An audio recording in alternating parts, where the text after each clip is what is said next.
We have a great event ahead of us this afternoon. It's a very warm day in Austria, and we decided on a virtual event to make sure as many of you could join us as possible. And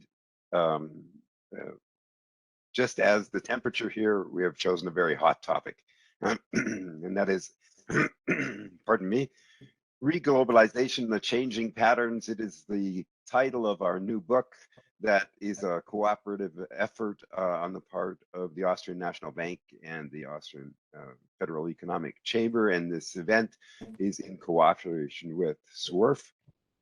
And so I'm very happy that we have very many listeners today, and we are even luckier to have such a long list of esteemed colleagues and experts to be able to talk to us. And without further ado, I think the smartest thing to do is to give the floor to our Governor, Robert Holzmann of the Austrian National Bank. Robert, please, your introductory statement. Thanks a lot. Thanks, ladies and gentlemen, and welcome to this book presentation with already 11th edition of Focus on Trade, this time for 21-22. With a pretty, how to say, optimistic title, Reglobalisation, Changing Patterns. And I mentioned this one because whether we can reglobalize, this is still open for discussion. What has happened in recent months, so ever since we had the three shocks which already happened or are going to happen, will be a question. My staff prepared me a nice text, which I want to ignore for two reasons. My eyes are still not good enough to read the text, and I hate reading text. And the other thing is I like much more, how to say, to look, even if I see you only on the screen, into the eyes, and to make three comments. The first one is, I think, looking back 3 years ago, this was a time when I was about to join the Austrian National Bank.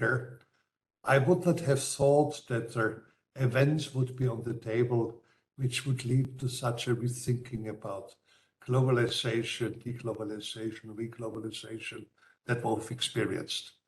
The first one nowadays looks almost benign. We all know it. This was COVID. COVID came in. It led to lockdowns. It led to, in the following, to breaks in the delivery chain, and it led to something which people started out to find out. It's great to go towards efficiency, but redundancy and diversification of risk has a value. So this is the question which emerged now of how can we optimize between efficiency and redundancy. And I think here, this is my assessment, we have not really come forward with a nice, really thinking what we can do and how we can do to make things more resistant, trade much more resistant that we currently have it. And this is against the background that also COVID is not over yet. And what we see is that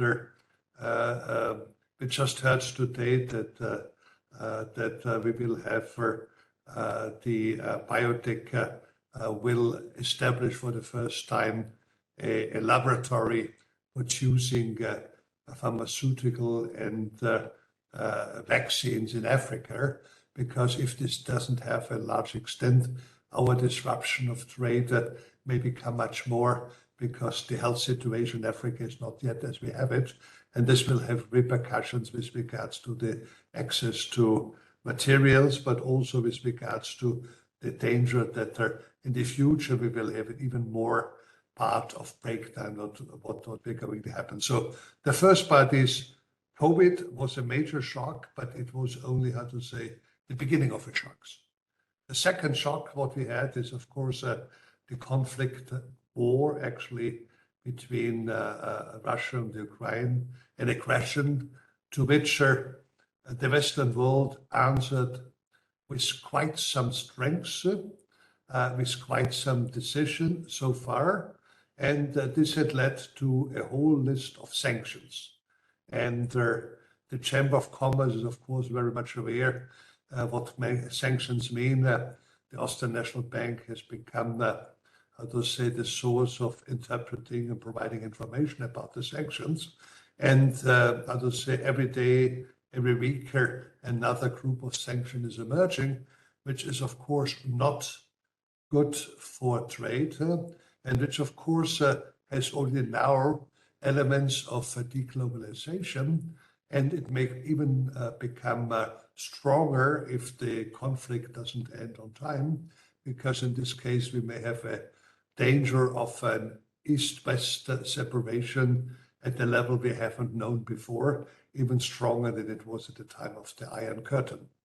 If this happens, then we will have a reglobalization at the level differently, perhaps as you saw it, is that between an East and a West group with a limited interaction between. And the third part of deglobalization, reglobalization, will happen perhaps through the question of green investment, green finance, our way in order to enact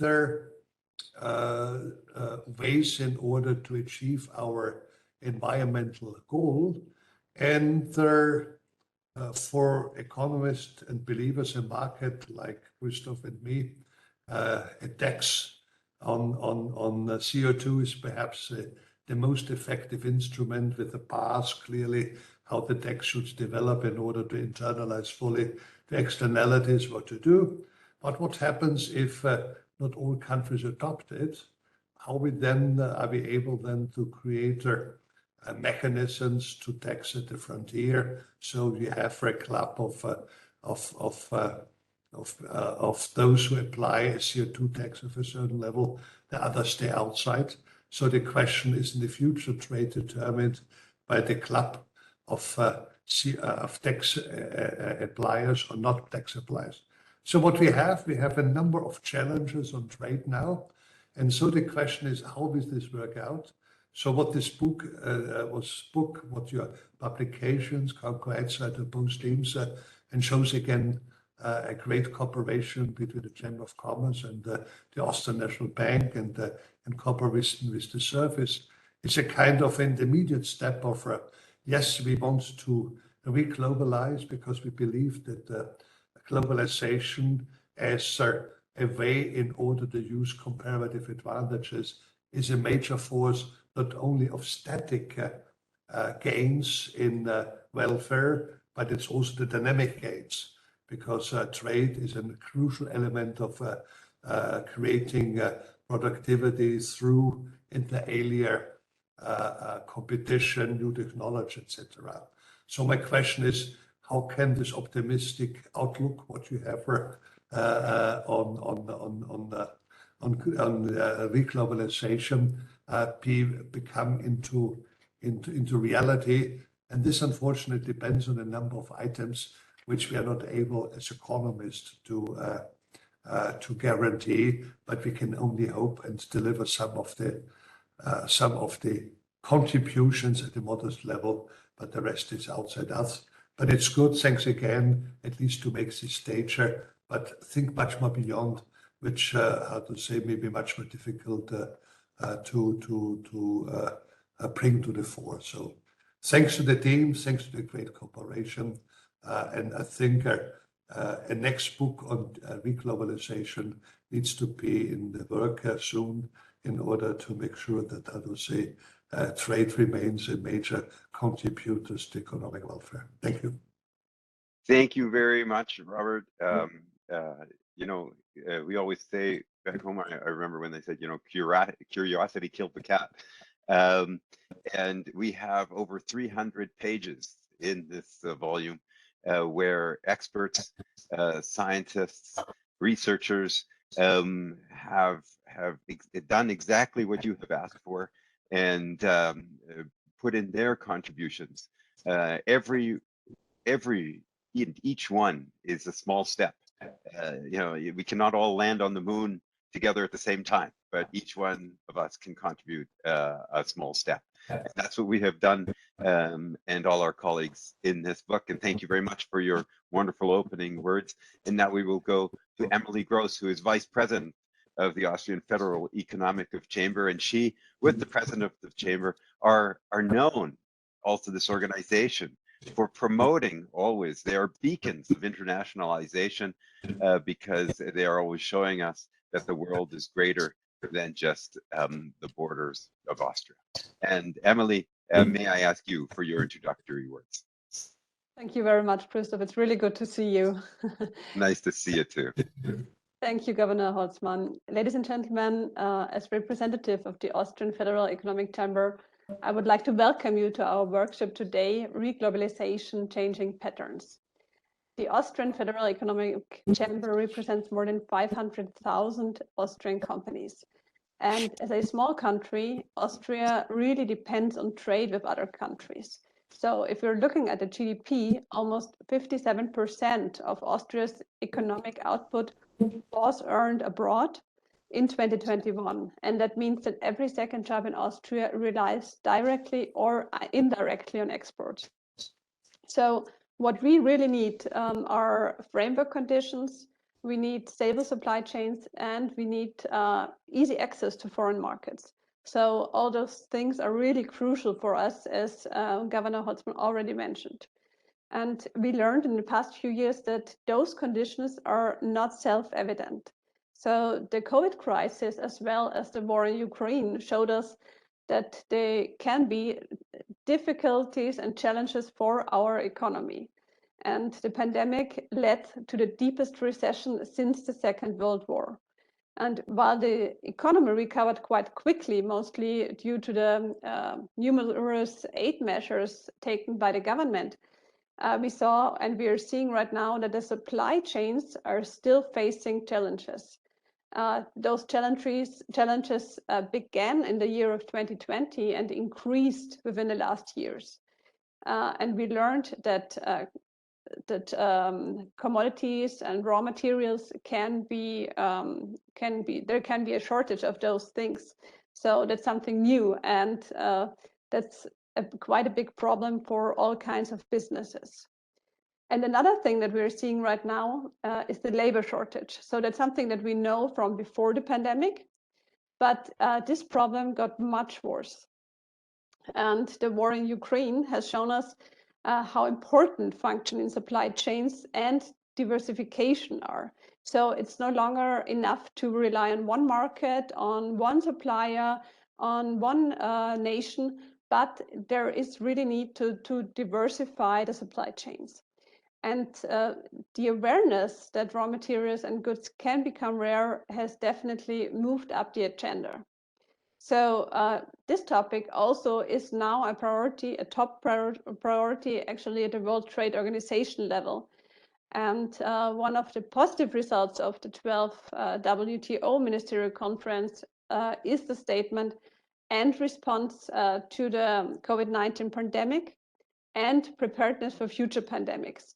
And this also includes a commitment to ensure that future emergency trade measures are designed to tackle a pandemic situation and are, and I quote, targeted, proportionate, transparent, temporary, and do not create unnecessary barriers to trade or unnecessary disruptions in supply chain. So this shows that it is possible to find solutions together and that it is still necessary to think globally. Globalization brings advantages for economies, and the best thing about it is that every nation can specialize in what they do best. So I think there's no way to take back globalization because one of the big things is that product prices would increase immediately. So we really need to focus on increasing the competitiveness of our economy and on providing solid grounds for growth. Another issue that we are facing right now, and I think you cannot turn the radio on without hearing something about it, is energy security and managing the transition of energy. But also for these challenges, it's really necessary to work together. And our governments need to come up with solutions, and they have to cooperate with the companies and not to work against them. So as we're seeing, I think the European Union is very important, but it's also important to work together with third countries. And I'm really glad that the European Union also resumed the negotiations with India when it comes to the trade agreement, because in my opinion, trade agreements do really strengthen the resilience of our economy, and they do secure supply chains. So I think that in the following discussion, we will see that the spirit of globalization is still alive, and I think that's really important. So thank you so much for your attention. Enjoy the discussion and enjoy the next few hours. Thank you very much.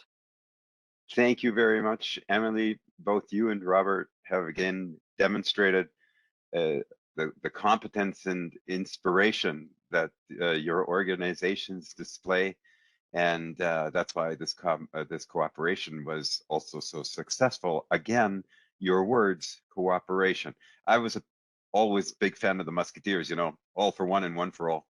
And definitely it is a key to the future, and something you said at the very beginning is also important that will come out in some of the presentations, and that is perhaps, and you said it a little bit between the lines too, perhaps we've been taking things a little bit too much for granted in the last decades, and both peace and freedom is not something automatic. You have to work on it just as you do in each relationship. And that's something that will make us prosperous together. Thank you for your opening words. Thanks to both of you. Perfect also on the time. Looks like we've rehearsed this millions of times, but it just shows you that that even this is working like clockwork. And now we will go to our content. You have given us the inspiration to look at our work, and that's what we're presenting today in this workshop. It is the findings from this great volume. I've already alluded to it, that it's, you know, more than 300 pages, but quantity is not quality. In this case, the quality, if it would go by quality, it would be thousands of pages long. So it's really a spectacular piece. The first part briefly addresses the current framework conditions for global trade, as well as Austria's foreign trade relations, to put everything a little bit into context. And we have 4 speakers, so we don't have all of the authors for this part, because this is, and we have only the possibility for very short statements. The authors know that. We have 3 people live with us and 1 video statement. It is no sign of disrespect that we have the shortage of time. Time is money, and we want to convey all these good points that we have as fast as possible to you all, that we still have a little bit of time for discussion at the end of the various sessions. And so now I will also, first of all, also Klaus Vondra from the Austrian National Bank as our first speaker, to give us a short look at the current developments of world trade and the Austrian economy. Klaus is with us live. We heard him testing his mic just before, and the floor is yours, Klaus. Thank you, Christoph. Nice welcome from my side. Kathi, I just sent you my slides because I'm not able to share my screen. Oh yes, now I can. So I'll try to, perfect. I will be in time, Christoph. Perfect. But with the slides, it's even better. So here we go, for 3 to 4 minutes, a short statement. This slide is on the behalf of Julia Wirtz, who wrote the article on international trade. And from her side, I should bring two main points. 2 things in the moment drive the world economy development. First, it's growth developments in China, which slowed down quite dramatically in the last years. So in the last 2 decades, we saw an average growth of 9% in China. And in the next years, the IMF expects an average growth which is below 5%. This is even getting worse because of the zero COVID strategy the Chinese government still drives. This has strong effects and worsens the supply side disruptions we see and has worldwide effects, and especially Germany, and via Germany, Austria is affected from these policies in the Far East. The second point, what is currently driving world developments is the war in the Ukraine, clearly. Although Russia, from an economic point of view, is really a small country from a world perspective, to put it into comparison, GDP in 2021 from the size is between the size of the GDP in Spain and Italy. So the third and the fourth biggest countries in the Euro area. Still, Russia is one of the most important raw material exporters, and especially for energy, as we all know. And as this, it has really strong power, especially for the developments in Europe, as we have seen in the last couple of days. Putting this together and looking at on the world development, we saw GDP growth of above 6.1% in 2021, which is now going down to 3.6% in 2022, and this was around 1% higher before the war started. So we see that this actually regional war has strong effects on the world developments.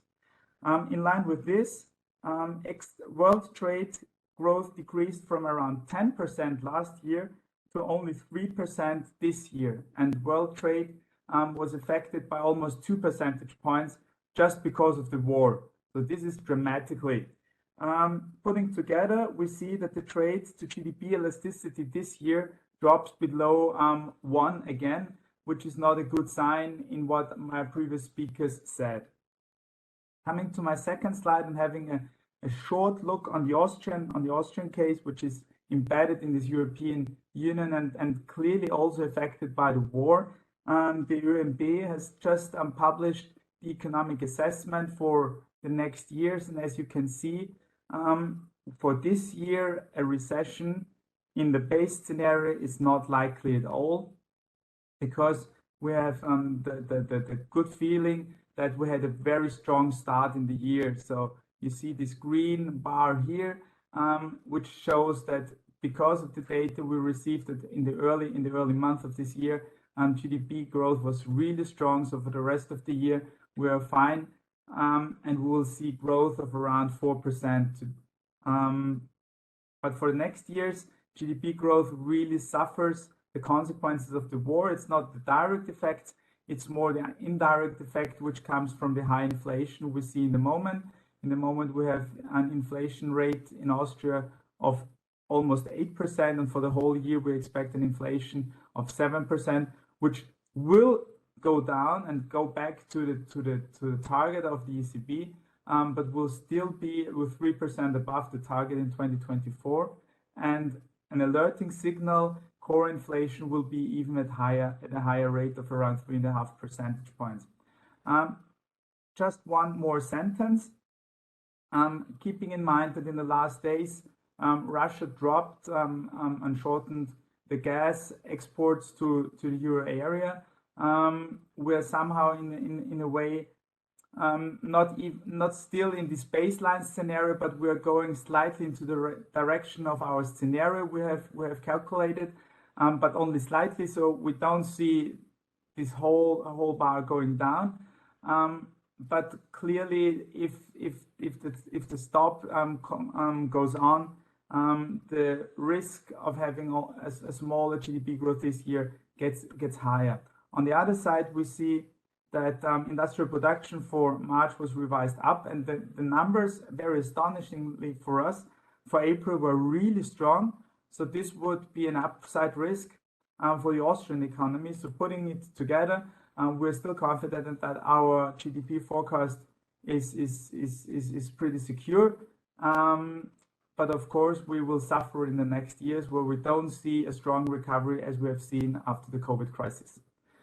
So all in all, in the moment, and this is in the headline here, the consequences of the war and also the consequences of these worldwide developments clearly overlie questions of competitiveness, and therefore I just talked 4 minutes about the contractual assessment, and this brings me to the end of my short statement, and I wish you a very nice afternoon. Thank you very much.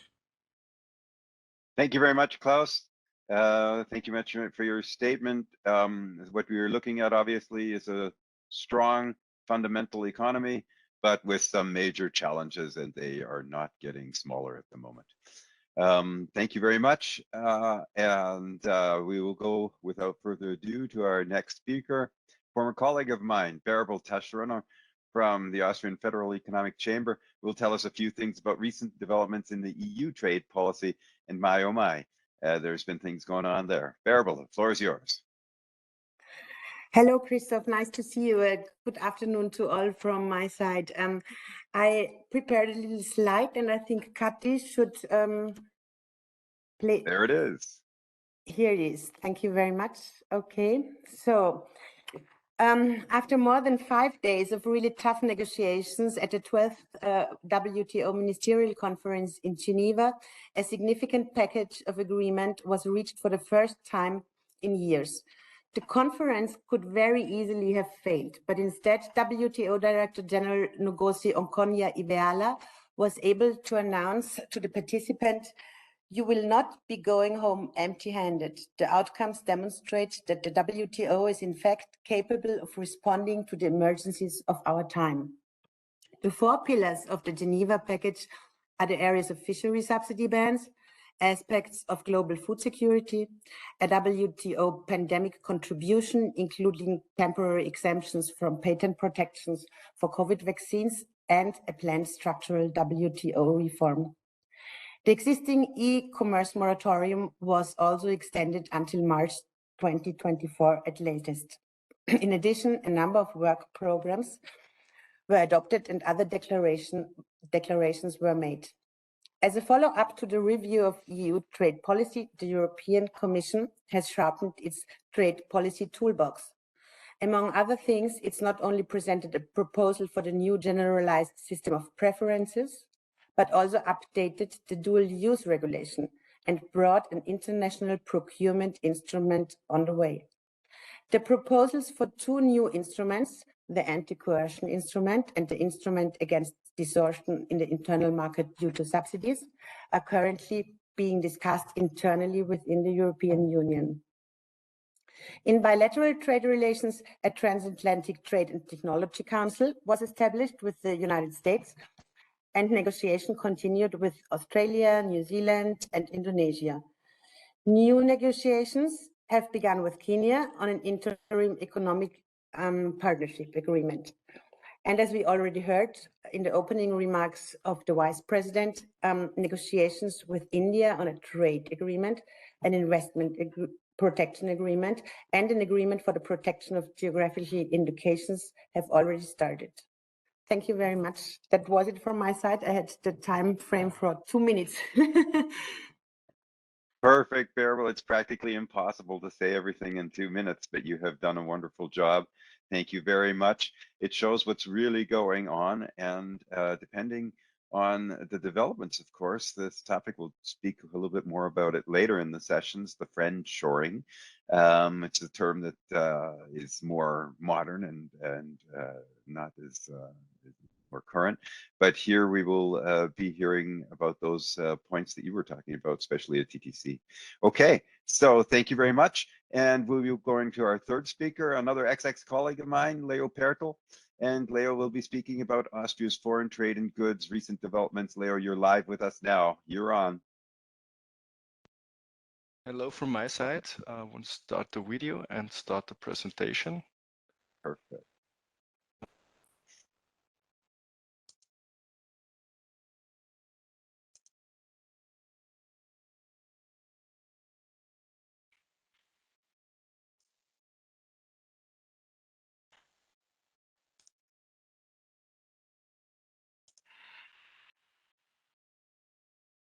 Okay, can you see my slide?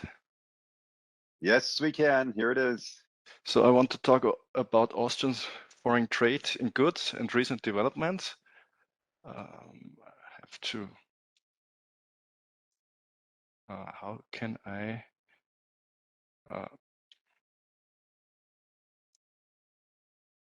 I want to show you the next slide. How can I make this happen? Just click to the next slide. It should work. Show control.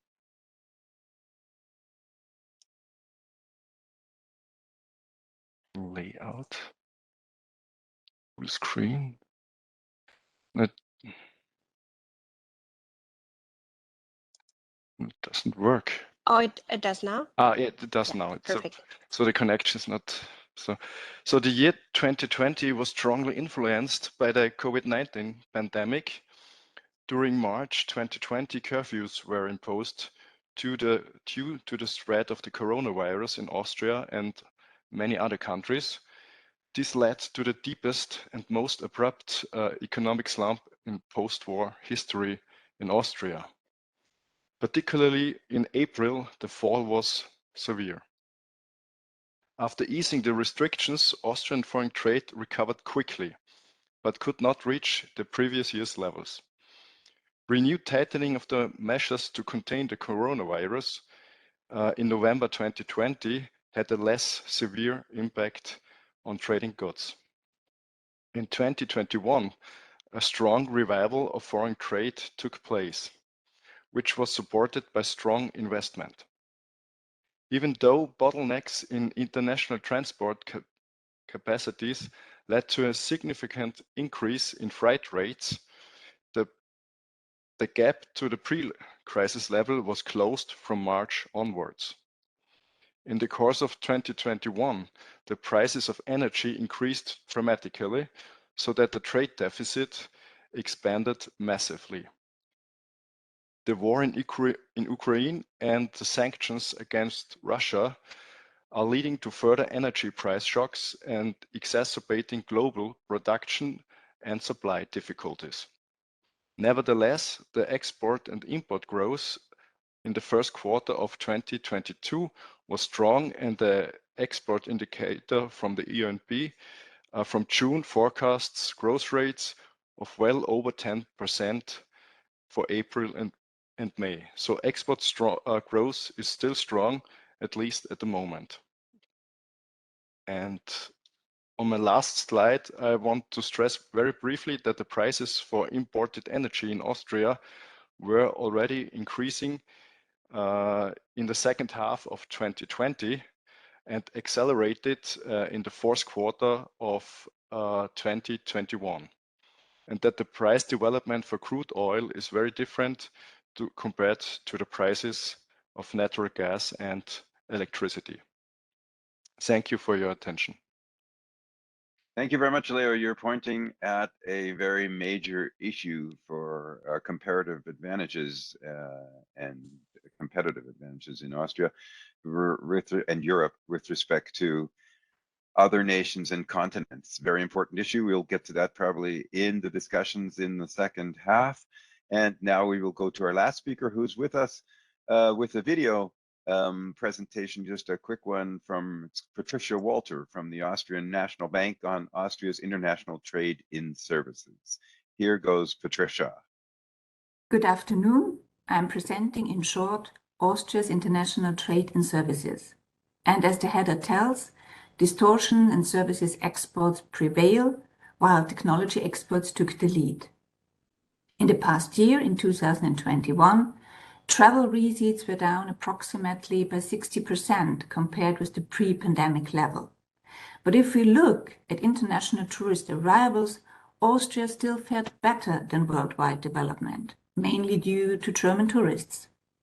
And besides the drop down in receipts, the pandemic also caused structural changes in Austrian tourism. So the regional diversification came to a halt, and tourists from Germany took again market shares of the 2000s.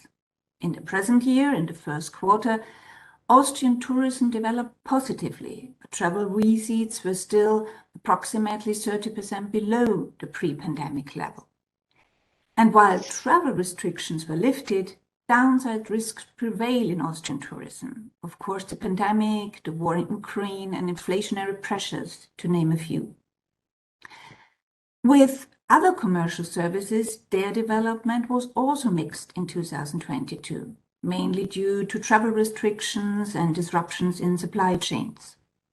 But compared with travel, the pre-pandemic level was already surpassed, mainly due to technology receipts from abroad, from engineering services and from computer and information services. And besides, export of manufacturing service developed dynamically, for example, in pharmacy. We can see this development also in 2022. But if this is already a first hint that the production chains are rerouted back to Austria, is yet too early to be assessed. Thank you for your attention. Thank you, Patricia. Thank you very much. And thank you to the experts from the Austrian National Bank and the Austrian Federal Economic Chamber for a picture of the Austrian perspective on globalization, reglobalization, and of course, the changing patterns that we have alluded to. So we will move to the second part of our activity, and the second part focuses on three major themes that are covered in this year's edition of our Schwerpunkt Außenwirtschaft, of our Reglobalisation, changing patterns. First, we will look at the role of entrepreneurship, how our business is dealing with these major uncertainties in the global environment, and of course, including various types of disruptions. We're trying to stay close to the title, changing patterns. How will new technologies affect the future of global trade? Everything from new payment systems to data protection and services and so forth. In the second part, we'll look more focused at climate change and climate protection in shaping the future development of world trade. It is influencing everything in the meantime, what we were doing. And as we wanted to show with our edition this year, also world trade. We'll get into that in the second part of the activity, and we'll finish it up with the third part, where we were looking at how global trade flows change when political landscape change. And as we actually developed the concept for this book, we didn't know, who would have known how important this timing and these geopolitical landscapes would be. And so right now we're going into our first part, as I just said, and again here we have some video and some live speakers. We will start, and please, I would ask all of you, dear colleagues, and everybody knows, a lot of you know each other even, and we're great experts, but even experts have to keep to the 5 minutes. So I will try not to be unfriendly, but I will try to keep to the 5 minutes, and I will warn you a few seconds before the end. Now we will hear from Luisa Santos from Business Europe. It's one of the most influential European institutions at the Brussels level. She's deputy director there at Business Europe. She's working with a very good friend of mine, Marcus Byrer. If she could hear us, she should extend my greetings and ours to him. She's responsible for international relations, and she's chair of Business Europe's EU-UK task force. She's been a member of the TTIP advisory group and is now a member of the expert group on EU trade agreements of the European Commission. And it's also interesting just to think one additional point, because she's done a lot of work in the textile industry. She's been manager responsible for international partnerships, including a joint venture in India. We were talking about India just before, and for a leading Portuguese textile company. Her background is in law and management, and I would like to ask our technical experts to give us Luisa's video, please, on European business in a changing political and economic environment. Please. Thank you. My name is Luisa Santos. I'm Deputy Director General in Business Europe. And the topic of my dissertation in the book is European business in a changing political and economic environment. We know that we are living an unprecedented situation with a lot of geopolitical risks, a lot of changes also from an economic point of view. Some of these changes were already there before. They are more permanent. And then you have, of course, other unexpected situations that resulted, for instance, from the COVID-19 pandemic, and now with the situation that we have on European soil, again, a war with Russia's invasion of Ukraine.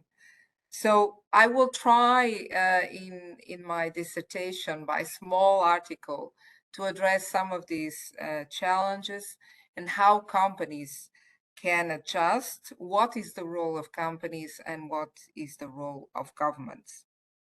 I think one of the most important trends that we've seen already for some years is that we see a shift of the geopolitical and economic center towards the east, towards Asia. This has, of course, a number of implications. It has implications in terms of defense.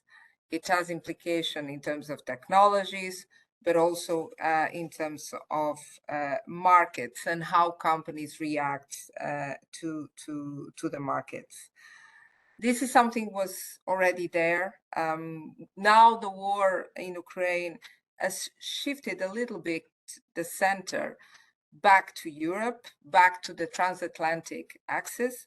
But of course, Asia remains very important, not least because of China, but also other important partners in the region, Korea, Japan, Indonesia, etc. The other important trend that we've been seeing is the increasing global tensions. We initially had an increase in tensions between the US and China. This is very much due to the fact that China is growing in importance from an economic point of view, of course, but now also from a technological, military point of view, and is actually raising a threat in the region, not only in Asia, but also in the world, towards other important players like the US.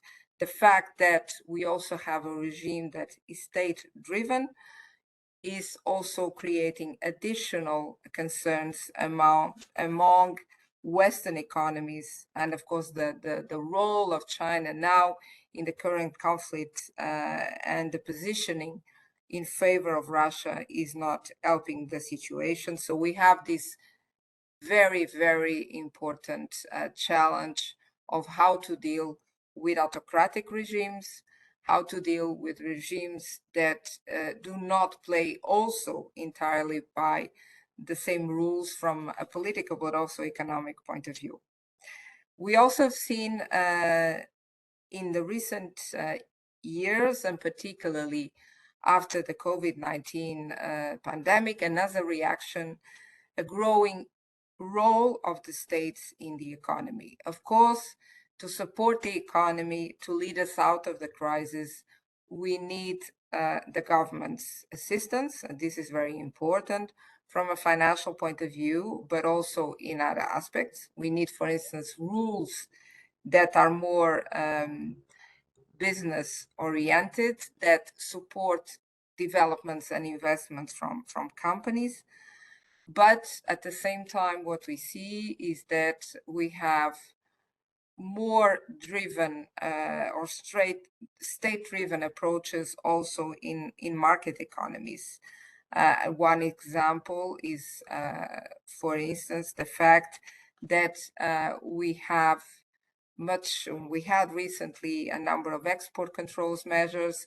We also have now a lot of governments wanting to have more dirigistic industrial policies and having clear goals also for companies to make sure that if they want to have access to funds, they need to fulfill certain criteria, namely they need to have, for instance, certain production being done domestically. Another important aspect that I talk about is that despite growing tensions and despite many unilateral measures being taken by governments, we have increasing challenges that are global. They require global solutions. The pandemic is clearly an example, but also climate change, inequalities, cyber attacks. All these are challenges that neither Europe or US alone can address. We need global cooperation. So we need to make sure that we work with others, not only to address the challenges, but to make sure as well that we have a level playing field in terms of competitiveness for our companies. And this is particularly important in the area of climate change, where the EU has very high ambitions. Now, maybe another important trend, and one of the last that I refer that has an impact on business and companies, is the disruption in supply chains. This happened initially because of COVID-19. Now is also happening because of the war in Ukraine. It is a challenge that is creating increased cost for companies, is creating problems to have access to critical materials. And of course, this is also leading to some stops in production, but is also leading many governments to rethink about the dependencies that our economies have on certain partners that could be considered as not reliable. So there are calls for diversification, calls for production to come back, namely to Europe or the US. What we say that in this aspect, of course, is we need a combination of policies. Many of these policies depend on business. So it's actually business that needs to invest. It's actually business that needs to decide where to place the investments, where it's better suited to produce. But of course, what we need is also to make sure that we have access to new markets, that companies are able to source materials from alternative sources if traditional sources become unavailable or too risky. And here, of course, governments have an important role to play. They need to ensure, for instance, that we have, as EU, new market opportunities in markets, for instance, where we need to obtain these materials, and where, of course, we also hope our companies will be able to sell more products. And that's how important it is that we have a very ambitious negotiation agenda in the EU at bilateral level, and that we manage to, for instance, make a reality of agreements that we have with Mexico, with Chile, or even with Mercosur. The governments have an important role in the end to make sure that we mitigate some of these disruptions, that we may, in a good way, address some of these challenges. And this is by promoting a regulatory environment that supports companies, that supports pro-competitiveness measures, and that ensures that we have a level playing field. Thank you very much. Perfect. Thank you, Luisa. And we will go directly into our next contribution. This comes from Lisandra Flack because it's very closely associated with the words you just heard from Luisa. Lisandra is a close contributor of ours, and she's been contributing to our book before in the past. She's head of the IFO Center for International Trade and professor of economics with a special focus on the economics of globalization at the Ludwig Maximilian University in Munich. She's also at CEPR since 2016, and she will give us a few words on sourcing strategies in response to COVID-19. Evidence from German firms. And let's let our technical staff take care of the rest. Thank you very much. Thank you very much for the invitation. It's a great pleasure to present our contribution here, which is on sourcing strategies of firms in response to COVID-19. And we'll be looking at evidence from German firms. We know that the German economy has benefited greatly from globalization, but recent events such as Brexit, the COVID-19, or the war in the Ukraine have increased their skepticism about globalization and increased also the calls for a renationalization of supply chains. And in a study here at the IFO Institute, we have investigated using a general equilibrium model that accounts for input-output linkages. We have investigated the impact of decoupling from global supply chains. So we have estimated two counterfactual scenarios. One is in the case of reshoring, meaning what would be the impact of bringing back production to Germany. And the other is the case of nearshoring. So what would be the impact in terms of GDP of bringing back production to neighboring countries. What we show is that in the case of reshoring, Germany's real GDP would be at a much lower level with a drop in GDP of 9.7%. And in the case of nearshoring that we have estimated here, in the case of this counterfactual scenario, we see that a drop in GDP of 4.2%, meaning that in both cases, both of reshoring and nearshoring, Germany's real GDP would be at a much lower level than now. But then the reorganization of supply chains is at the end a decision of firms. And so in a second part of our analysis, we have asked firms in the context of our IFO business survey, we have asked firms about their sourcing strategies in the future. First, we have asked whether they plan to change their sourcing strategy in the future, and in case they do, what type of changes they are planning. So we have asked here 5,000 firms. It's a representative sample of 5,000 firms. And what we find is that roughly 41% of the manufacturing firms is planning to change their sourcing strategy. When it comes to the type of changes in their sourcing strategy, what we see is that 29.5% of the firms are planning a higher diversification of supply chains. Next comes a better monitoring of supply chains and increases stockpiling. On the other hand, factors such as increased domestic sourcing or increased in the sourcing from other EU countries are less frequently mentioned by firms. Then we have also investigated differences across firm size.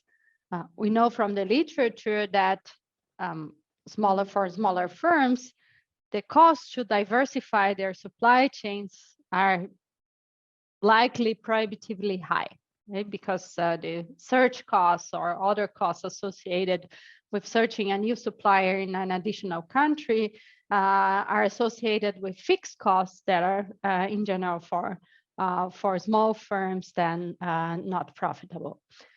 And this we also find interesting here in the results that indeed for so small and medium-sized enterprises, they mentioned most often increased stockpiling as a way to increase the resilience of their supply chains, followed then also by better monitoring of supply chains and a higher diversification. Whereas for large firms, diversification of suppliers comes first. So to wrap up, we have shown here using a general equilibrium model and using counterfactual analysis, we have shown that decoupling from global supply chains would lead to high GDP losses for the German economy. Also, nearshoring would be associated with a way lower GDP level for the German economy. Then in a second step, we have asked firms whether they are planning to change their sourcing strategy in the future, and in case they are planning to do so, which type of changes are they planning to do. And then we show that roughly 41% of German manufacturing firms are planning to change their sourcing strategy in the future. And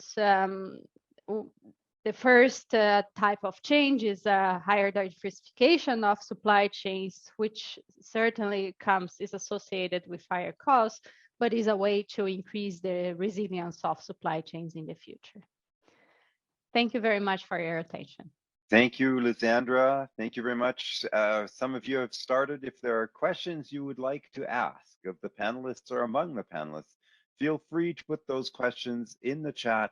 Perhaps you'd like to answer them there, or we will take them up when there is the time for discussion. And now we will go to our next speaker. We heard of the supply chains from Lizandra. Luca Marcolin will be speaking about global value chains, the provisions of service in global value chains. Luca is with us live here today. And he's a man who's been about everywhere where it needs to be if you want to be important. He is empirical microeconomist at the Directorate for Employment, Labor, and Social Affairs at the OECD right now, and research fellow at Leuven. I don't know if you know William Burton. He's doing his PhD out there, but we'll talk about that later. And previously, you've been at the EBRD, at the European Commission, UNCTAD, and the World Bank. So here's a man who knows what he's talking about. Luca, please tell us about the provisions of service in global value chains. 5 minutes, please. Hi, Christoph, can you hear me all right? Yes, perfect. That's lovely. Thank you very much for the introduction. Of course, I reject the premise that I actually know what I'm talking about, but we'll see. So, Katarina, would it be possible to project my presentation, please?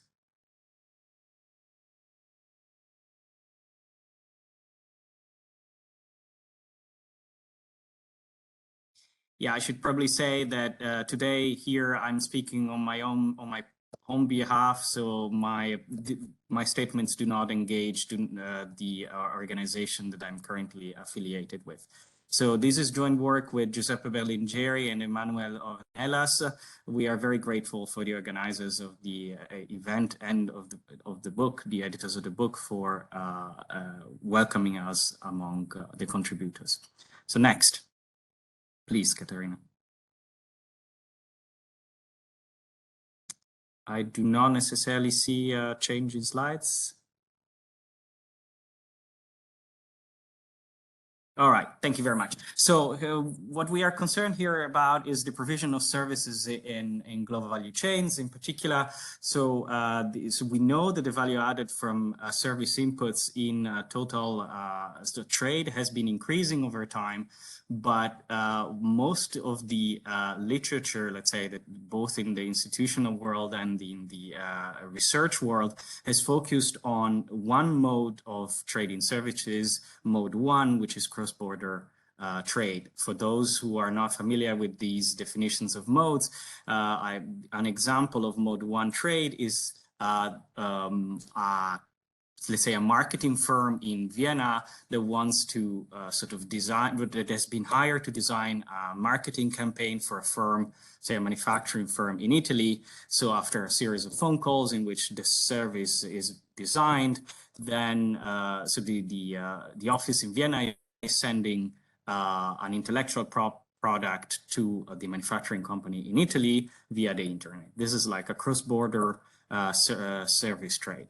But what you can see here, this is on the graph, this is showing French trading services, trading professional services for France. What you can see here, in particular, looking at the right-hand side axis, is that another mode of trading services, mode 3, which is commercial presence abroad, is actually very large, very sizable, up to 57% of total trading service in 2011. And what is more, and this is referring to the left-hand side of the axis, this mode of trade has been increasing significantly, doubling in size since between 2005 and 2011. much more than trading goods, which has increased in the same period for about 20%. Now, aside for the relevance, so one way of sort of conceptualizing mode 3 of trading services is offshoring of services inputs, in particular if the production of these services is moved from, say, Austria to a destination country, in my particular example, Italy. So that's what we are interested in. We are interested in exploring the offshoring of services and how this is linked to exports of goods. And to do so, we use a novel survey of global value chain participation always for France, la chaîne d'activité mondiale, l'enquête chaîne d'activité mondiale. Unfortunately, data are slightly more outdated than what we saw in the previous presentation. What is interesting of this survey is that it covers the population of medium and large firms who are engaged in international, international trade in France, and a representative sample of small firms. And the second aspect is that it it provides a lot of information on different modes of offshoring of services and goods for these French companies. In particular, it has a very specific definition, very precise definition of what offshoring is. Next slide, please. So, of course, the connection between service inputs, offshoring and export of goods is very vast. So we focus on a more precise, more delimited research question. And here it is. Does expert experience in goods matter for the choice of market, of sourcing of service inputs? But so if a firm is trying to export to Italy some manufacturing good, will it search for a service provider, let's say a marketing company in Italy, or will it serve the market from the home country, in my example, Austria? Some descriptive representation of our baseline result is here on the graph. The graph shows that the probability of offshoring service inputs increases at the firm level, increases significantly and steeply with export experience, in particular at the beginning of the export spell for the company itself, up until the 7th year approximately, and then this relationship tapers off a little bit but remains positive and keeps on increasing. So through more refined empirical strategy, we can actually show that an increase in 5 years of export experience in a country increases by 50% the probability that the firm offshores service inputs from the same country. We support the empirical analysis with a theoretical model, of which I have exactly 0 time to describe the main elements, but the narrative underlying it is that a firm that starts exporting, this is actually exporting abroad in a different country, faces an uncertainty spell about its profitability in the local country. The more it is certain about its profitability in the export market, the higher the probability that it will move the provision of service inputs for exporting from the domestic market to the very same destination market. And with this, I am done. I think fairly on time. Thank you very much, Luca. Very interesting results that you have brought here. So you were incorrect with your statement that you don't know what you're talking about. These are really novel for me too, because this link between the services and the goods is an essential one that we have to look even in more depth with. And thank you for that contribution, and was very valuable also for the book. Thank you. And now we're going from these value chain aspects to some more specific aspects with Mark Purdy, who's with us also live. And he's looking at next generation technologies and the future of global trade. Mark is a chief economist and a thought leader focusing on issues at the intersection of economics, technology, and business. He leads major thought leadership projects on issues such as these next wave technologies, the things that are coming towards us, business futures, and global trends, and those intersections of these important issues. Mark, I hope you've got your microphone on already, because the floor is yours. Christoph, thanks very much for the kind introduction, and good afternoon, good morning, everyone. I'm just going to see if I can share my screen. Let me see. And hopefully you can see my screen, and now I will. We can see it. Great. It's always good, you know, that when the technology works, when you're going to first step. You're talking about technologies. I don't know if these are the cutting edge ones that your new generation that we're going to hear from you, but let's make sure we even get the old ones working. Yeah. Brilliant. So thanks very much. So I've been asked to talk about next generation technologies and the future of global trade. And, you know, as I was kind of reflecting on the topic, I thought, actually, you know, this isn't new. You know, the fact that technologies are changing global trade is something we've seen throughout history. You know, whether it's, you know, the printing press, you know, which sort of in the 15th century, which, you know, led to the spread of information about trade, the spread of information about new markets, or, you know, or even something as mundane as, you know, kind of stackable shipping containers in the 1950s, which kind of dramatically altered global trade volumes. You know, again and again, we've seen that new technologies can really change not just the volume, but also the nature and direction of global trade. Now, of course, the biggest technology innovation in recent times is the internet. You know, I couldn't possibly, in the time allowed, sum up, you know, the evidence around the internet and trade. But, you know, I think we can identify some key ways in which the internet has driven trade. You know, the development of sort of two-sided digital platforms, you know, that bring sellers and buyers together, eBay, you know, Amazon, Facebook, and so forth. The fact that it's lowered the cost of market entry for many firms, and especially SMEs, I think has been a major effect. We've also seen the emergence of what we call digitally native companies, you know, companies that don't have any physical presence at all, and that can just kind of operate across borders.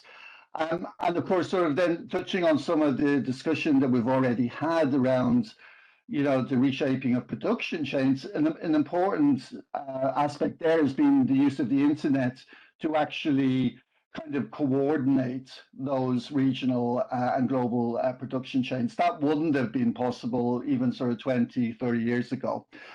You know, if you look at it, and I mentioned some of this in the great book, you know, there's a lot of empirical studies that really kind of show, you know, the impact of internet adoption on bilateral trade. Varies from place to place, but broadly the evidence suggests it does have significant impact.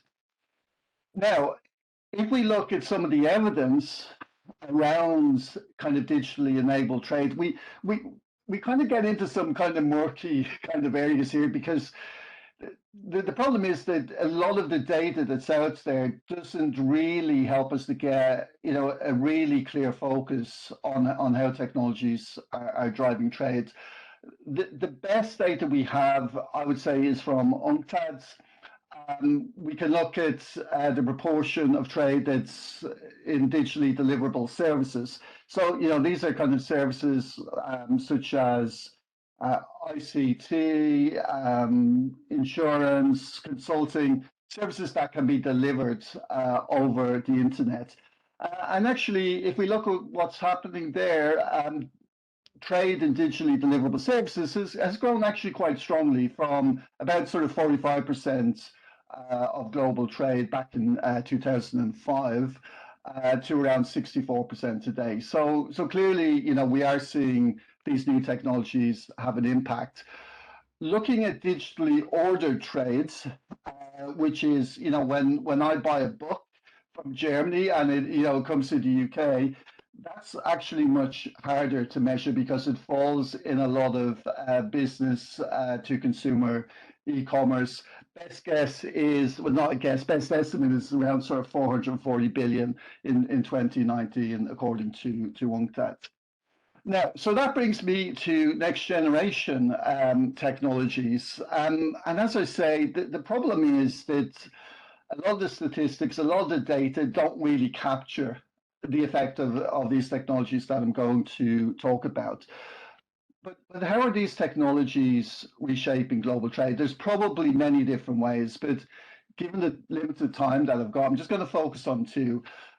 First of all, we're seeing technologies that are dramatically reducing trade frictions related to borders, to supply chains, and trade finance. The whole sort of area of trade facilitation. So just to focus on a couple here. First of all, AI machine learning, which is actually a huge field. There's many sort of different forms of machine learning.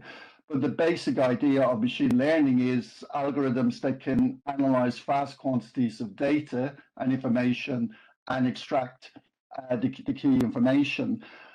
Now, we are increasingly seeing the application of machine learning in many areas of trade. One that I would pick out is instant language translation. The ability to be able to automatically translate text and spoken language. We know that language differences are actually a significant barrier to trade. So that is something that is gaining increased momentum. We're also Last minute, Mark. Yeah, we're also seeing a big role for intelligent document processing, the ability to look at thousands of documents and extract sort of key information relating to customs. And then finally, we're seeing technologies that reduce the role of borders and distance. Just to hit a few, 3D printing, I can get a machine component, printed on my desk rather than having it travel halfway around the world. And many aspects of virtual and augmented reality, the ability to actually buy and sell virtual goods and services in virtual worlds, who controls those transactions, where are the borders, what trading rules apply, we don't know. So yeah, so these are just sort of really a few glimpses of some of the key technologies that we're seeing emerging, but I think we're really only on the cusp of a kind of a revolution in terms of new technologies and trade. And I'll stop there. Thank you very much, Mark. Very useful insights, and especially into this forward-looking aspect. And it's very important what you've shown, because it is true.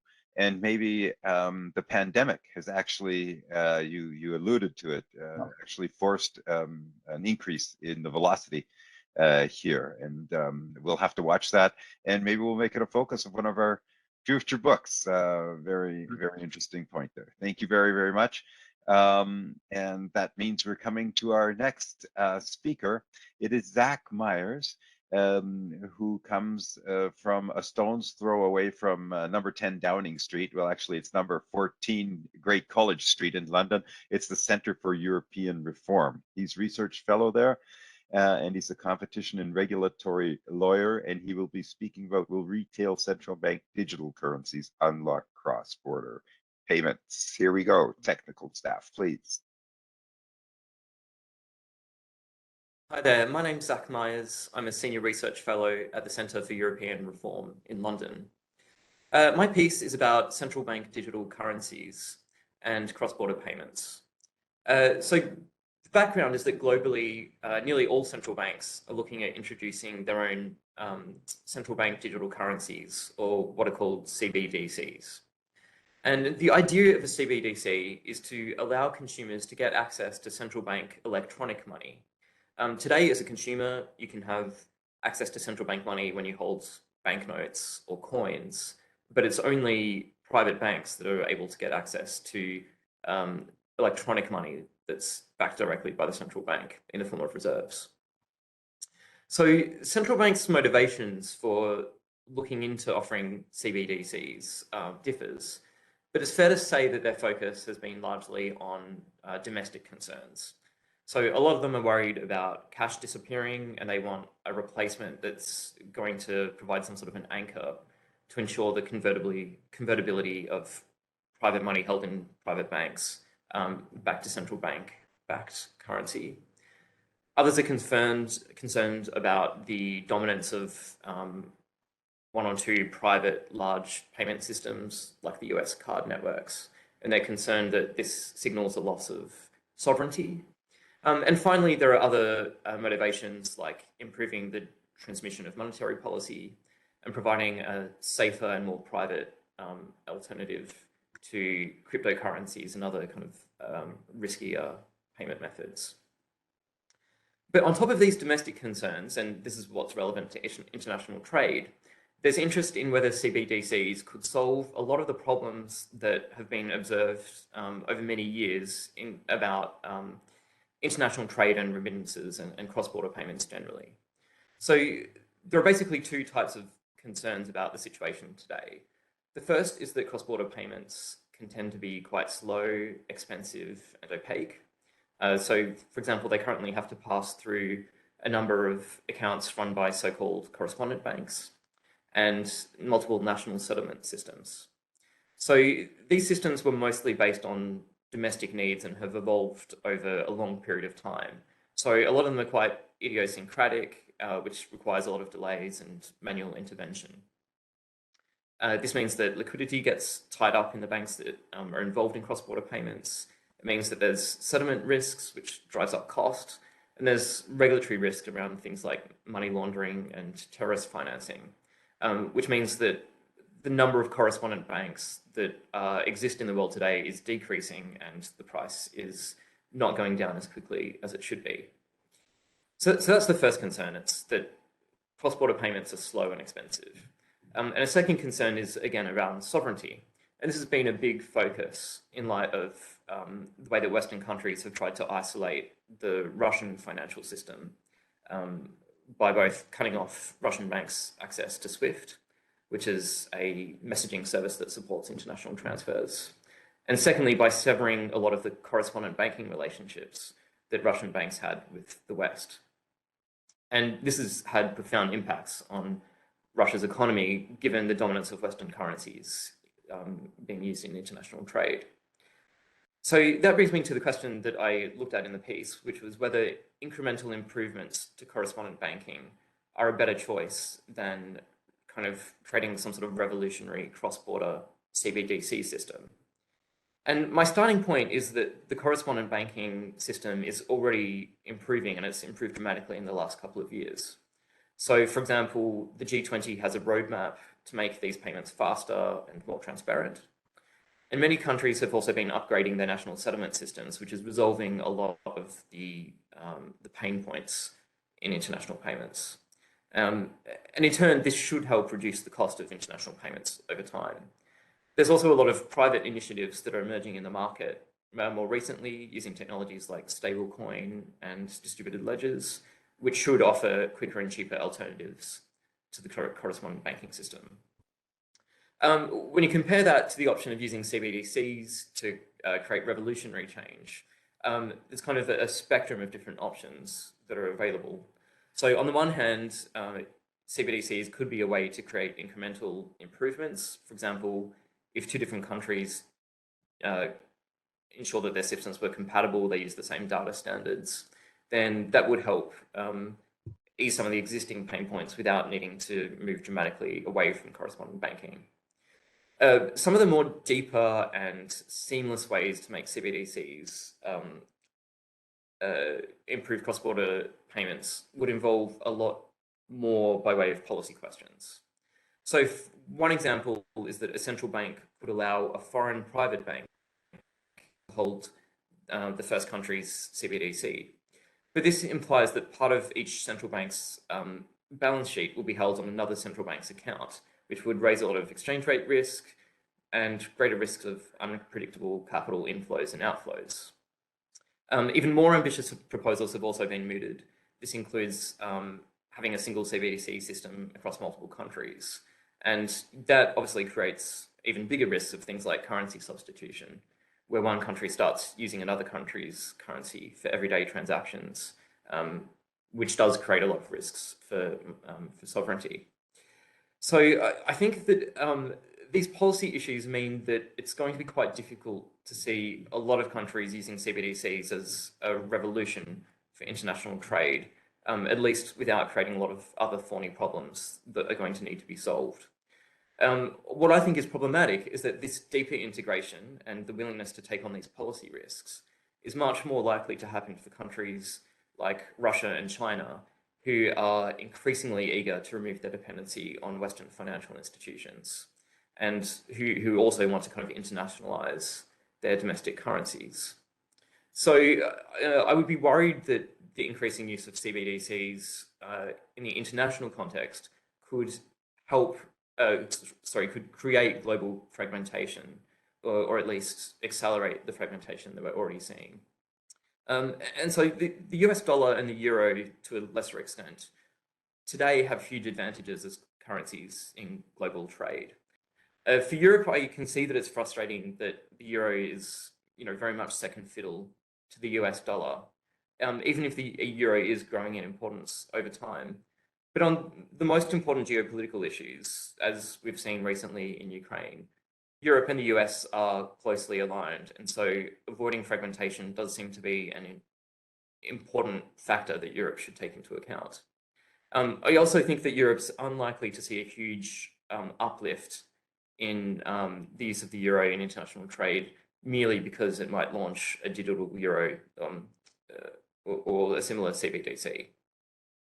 So a CBDC will not really affect the main reasons why the US dollar is dominant in global trade, such as the deeper liquidity of its markets and the availability of safe US dollar denominated assets. And also I think the status quo helps the West collectively assert its economic power globally. So Europe certainly seems to have more to gain from maintaining the status quo than from accelerating fragmentation. I think fragmentation of the global financial system could be minimized by the West continuing to double down on making the current correspondent banking system work better, so making it faster and less risky and cheaper. That could include developing standards for CBDCs, so focusing more on compatibility. But it's also likely to have to reflect the reality that countries are going to look at CBDCs in terms of their domestic market needs and to put those first.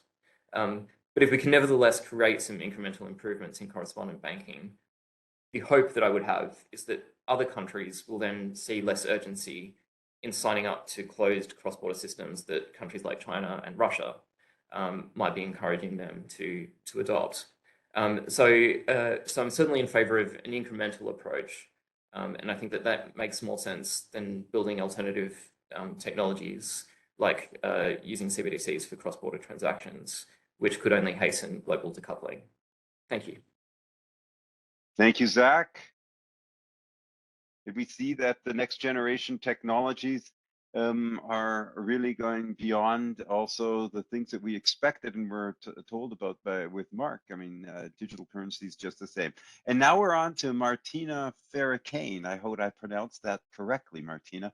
Martina will be speaking to us about regulating personal data models, and digital services trade. Martina is research associate at the Brussels-based think tank, the European Center for International Policy Economy. She comes from Hamburg University and has an affiliation with the European University Institute, Columbia University, California International Law Center.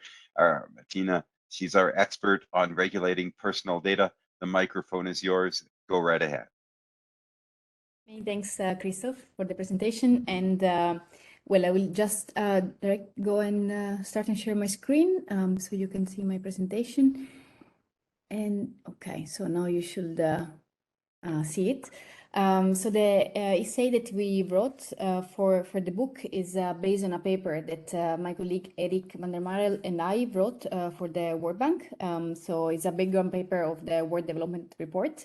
And what we did in this paper was to investigate whether different type of models of regulating personal data are associated with more or less trading services.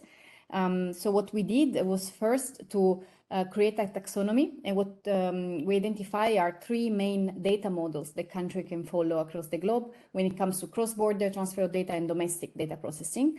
A first model that we identify that is well known is the open model, usually associated to the US. Countries following this model, if when it comes to cross-border data flows, they tend not to have any restriction on the transfer of data. So just maybe some self-certification, self-assessment, but overall there are very limited restrictions on cross-border data transfers. And on the domestic front, there are limited data protection,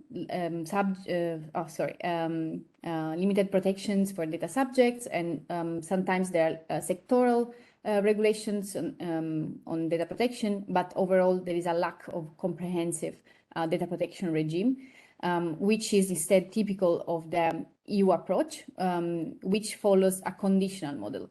We define a conditional model, a model in which data can be transferred across border only under certain conditions. So that's the GDPR model. Conditions can be the consent of the data subject, but also adequacy of the countries to which data is sent to, and any other type of specific contract clauses used to transfer data across border.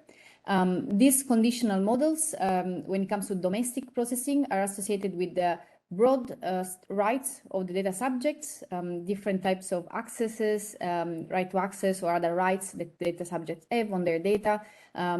Often there is also data protection authority in the country, and usually in this model, privacy is considered to be a fundamental human right. So there's a wide data subjects rights.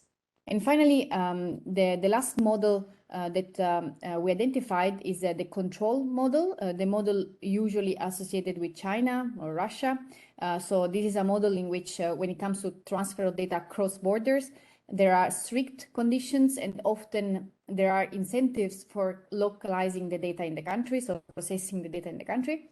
And when it comes to domestic processing, usually when countries follow a control model, the government has a lot of access to personal data, even without a court order. There are a lot of exceptions for governments just being able to check and access personal information. So in this case, usually there is the concept of data seen as a security issue or a public order issue. So having done that, what we did was to categorize 116 countries all over the world under these three models. So we have in the essay of the book, we have two maps, one for the cross-border data flows and one for the domestic. Here you can see what are the results of our analysis for the cross-border data flows. And just to summarize, we see that the conditional model, so the EU approach with some conditions applied to the cross-border transfer is the most followed. The open model with no restrictions whatsoever is adopted by 38 countries, and the control model is followed by 12 countries. For domestic data processing, the picture is similar, but what we see here is that more countries are following the European model of strong and wide subject rights for data subjects. So what we did then was to look at whether sharing a model is associated with more or less trading services. And this is my last slide. These are the results of our gravity model. So we just look at country pairs, and we did an analysis for countries following a certain model for cross-border data flows and countries following certain model for domestic processing. What we find is that countries sharing open model for cross-border data flows tend to trade more with each other in trading services, while countries sharing the control model tend to trade less with each other. So we see a negative association. For conditional models, we find not a clear association, so negative or positive association depending on the sector we looked at. For domestic processing, the picture is different because what we see here is that countries having an open model, so not a lot of rights for data subjects, tend to have a lower trading services among each other, while for domestic processing, so the EU approach, we see higher trading services. And again, the control model is associated with negative trading services. So to summarize, when we want to look at regulation of personal data and trading services, the best possible model when it comes to promoting trading services seems to be a model in which there are strong domestic regulation to protect the privacy of people, but at the same time, when it comes to transfer data across borders, no lack of restrictions and lack of conditions seems to be the best model to promote trading services. Thank you. Thank you, Martina. That's really interesting. It should make us actually feel very safe, because it means they're taking care of us at home, and as long as we're feeling well taken care of at home, things should work internationally for the trade and services. Well, I hope this article that you've put up for our book will get lots of publicity, and thank you very much for your contribution. With this contribution from Martina, we have finished the first part, and we will now continue with our second section. We'll jump immediately into our topic of climate protection, scarce resources, and international trade with our first speaker. I hope you're prepared, Klaas Leonard from Bruegel. He's research analysis there, and also comes from the University of Leuven as Luca, and has also been doing European economic studies from the College of Europe. He's been working at the permanent representation of Belgium to the European Union, and interestingly also at the European Securities and Markets Authority in Paris. And you ask, why does you think he has an affiliation to climate resources and international trade? Well, his focus was sustainable finance. He will be speaking to us about fighting climate change requires strong green growth policies and trade, and not degrowth. Very valuable. Klaas, the floor is yours. Thank you. Let me see if I can share my screen. PowerPoint. Okay, I hope you can all see my screen. So I can see it. Perfect. So I will also be presenting on behalf of my colleagues at Bruegel, Simone Tagliapietra and Guntram Wolf. So what we wanted to do with this paper is present an overview and also our comments on the two polar views regarding the question whether we can decouple greenhouse gas emissions and GDP, or in other words, can we continue to grow our GDP while reducing our emissions sufficiently to reach the climate targets of the Paris Agreement at a global level? And depending on the answer to that question, researchers are usually fall under either a degrowth school or a green growth school. It's a very polar representation, of course. But grosso modo, the degrowth school advocates the downscaling of rich economies, because they claim that we cannot reduce the carbon intensity of our economy sufficiently and in time to reach the Paris Agreement targets. This means basically limiting and redirecting the supply of production factors and taking recourse to rather unconventional policy interventions such as work sharing, gap and share systems of natural resources, going even as far as abolishing interest rates and limiting property rights. On the other hand, if researchers do believe that adequate policies in stimulating investments and innovation can deliver the results of the Paris Agreement while also increasing our GDP, they fall under what we call the green growth narrative.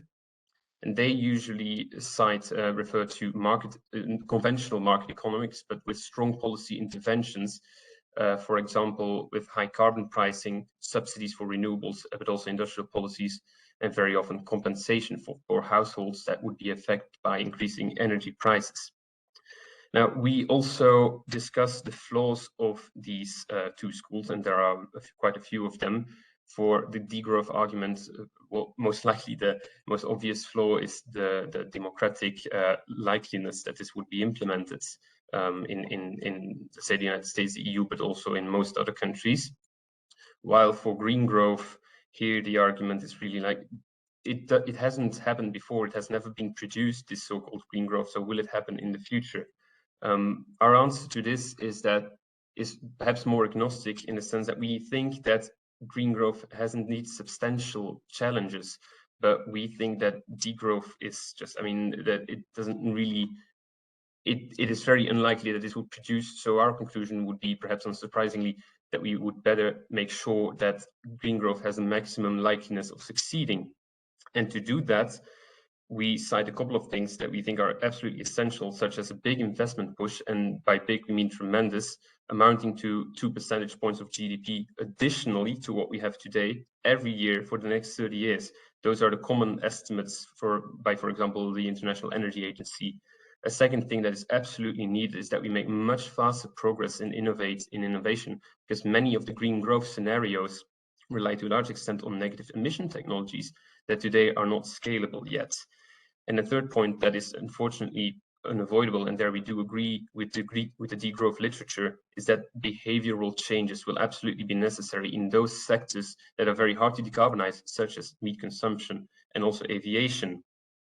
Luckily, we do see that the situation 20 years ago is not what it is today. Since 2010, and this is what you can see on the left-hand side, we have seen a massive drop in the cost of renewable energy, even without subsidies, to such extent that they have become cost competitive with respect to fossil fuels, which is, of course, a fortiori, the case today. And what we've also seen is that the EU and the United States have, in fact, managed to create what we call absolute decoupling, meaning that our GDPs are still growing, but at the same time, we are reducing our greenhouse gas emissions. Now, it's just happening too slowly. So that is basically our conclusion on which way to go, really. The final part of our paper is also that we talk about the role of trade as a necessity also for the green transition, regardless of a scenario that might produce itself, which comes against the arguments of degrowth, which very often would result in economic isolation. Now, why do we need trade? Absolutely. First of all, because the EU is to a very large extent dependent on imports for its critical raw materials that go into solar panels, wind turbines, etc. By very much, I mean up to 90% of its consumption of these resources. So we cannot do without trade. A second thing is that trade is a tool for us to help our neighbors take a new sustainable development path that is not dependent on fossil fuels, by, for example, encouraging countries like Morocco or the north of Africa to invest in green hydrogen exports. So that is also the second part. The third part is that we need trade to diffuse technology and innovation globally. Global value chains play a very important part in that. Fourth reason is that we have these international financial commitments that we made under the COP framework, the famous 100 billion euros per year that the developed countries have never gotten to so far. This, of course, would be a hard sell if you would ask our population to cut their livelihoods by 3/4 or even 80%. And then finally, trade is a tool that the EU increasingly uses, of course, to incentivize countries to also take more strong climate action. A part of an example of this very recently is the CBAM, is a carbon border adjustment mechanism. But of course, the strength of these tools relies to a very, very large extent on the attractiveness of your markets as an export market. And if you reduce your trade, or if you cut your market size by a factor of 8, and of course, these tools, they fall away and you can no longer use them. That is in short what this paper is about. For more information, I encourage you to read it in full. Thank you. Thank you very much, Klaas. We have read it, most of us, at least I have, and I like how you now presented it. You put up the question and the premise, you said we need more progress and innovation, and then you also said that trade is what we need to diffuse technology. And so we have the answers ahead of us. It's what we have to do to implement these aspects. That is crucial on the international scale. I like also the point to behavioral changes. We'll talk more about that a little bit later. Thank you very much for your contribution. Our next speaker is someone special to me, because Stefan Schleicher was my professor when I emigrated to Austria. That was quite some time ago. It was a time that the Brundtland Report was born. Stefan, already at that time, his focus on environmental economics. He started being professor at the university, the Karl Franzens University in Graz, just after the second oil crisis. He's been also everywhere, Stanford, Bonn, Pennsylvania, a true expert. And Stefan today will be speaking to us about trade and climate, the disrupt nexus. Please, Stefan, the floor is yours. Christoph, thank you very much and for all these reminders. So let me try to share my screen.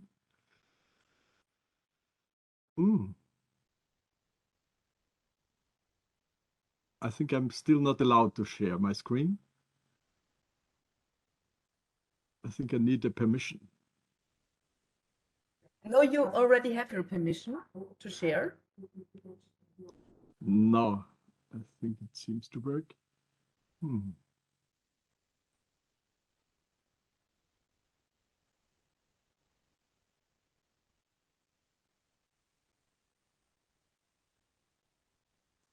What's wrong?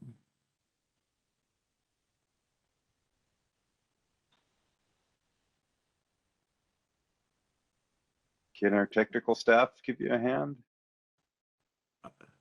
I am sorry, I do not have the presentation of Mr. Schleicher to Do share it. I think it should work now. Can you see my screen? Not yet, but there's always a little delay. I'm rather surprised because we checked it.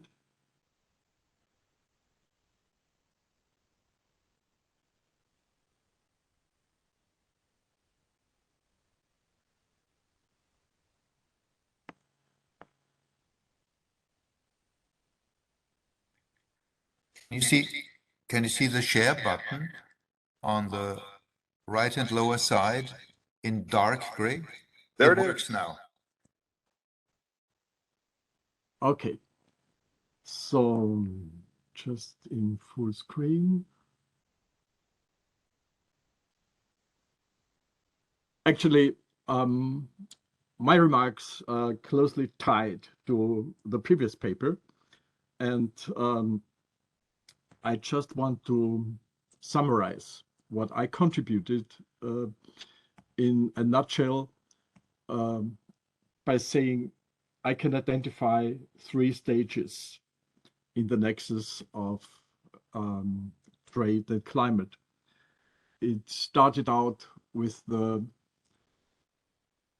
so-called old or conventional normal, where we were so convinced that trade is beneficial for climate. And then we got the disruptions by the Ukraine war.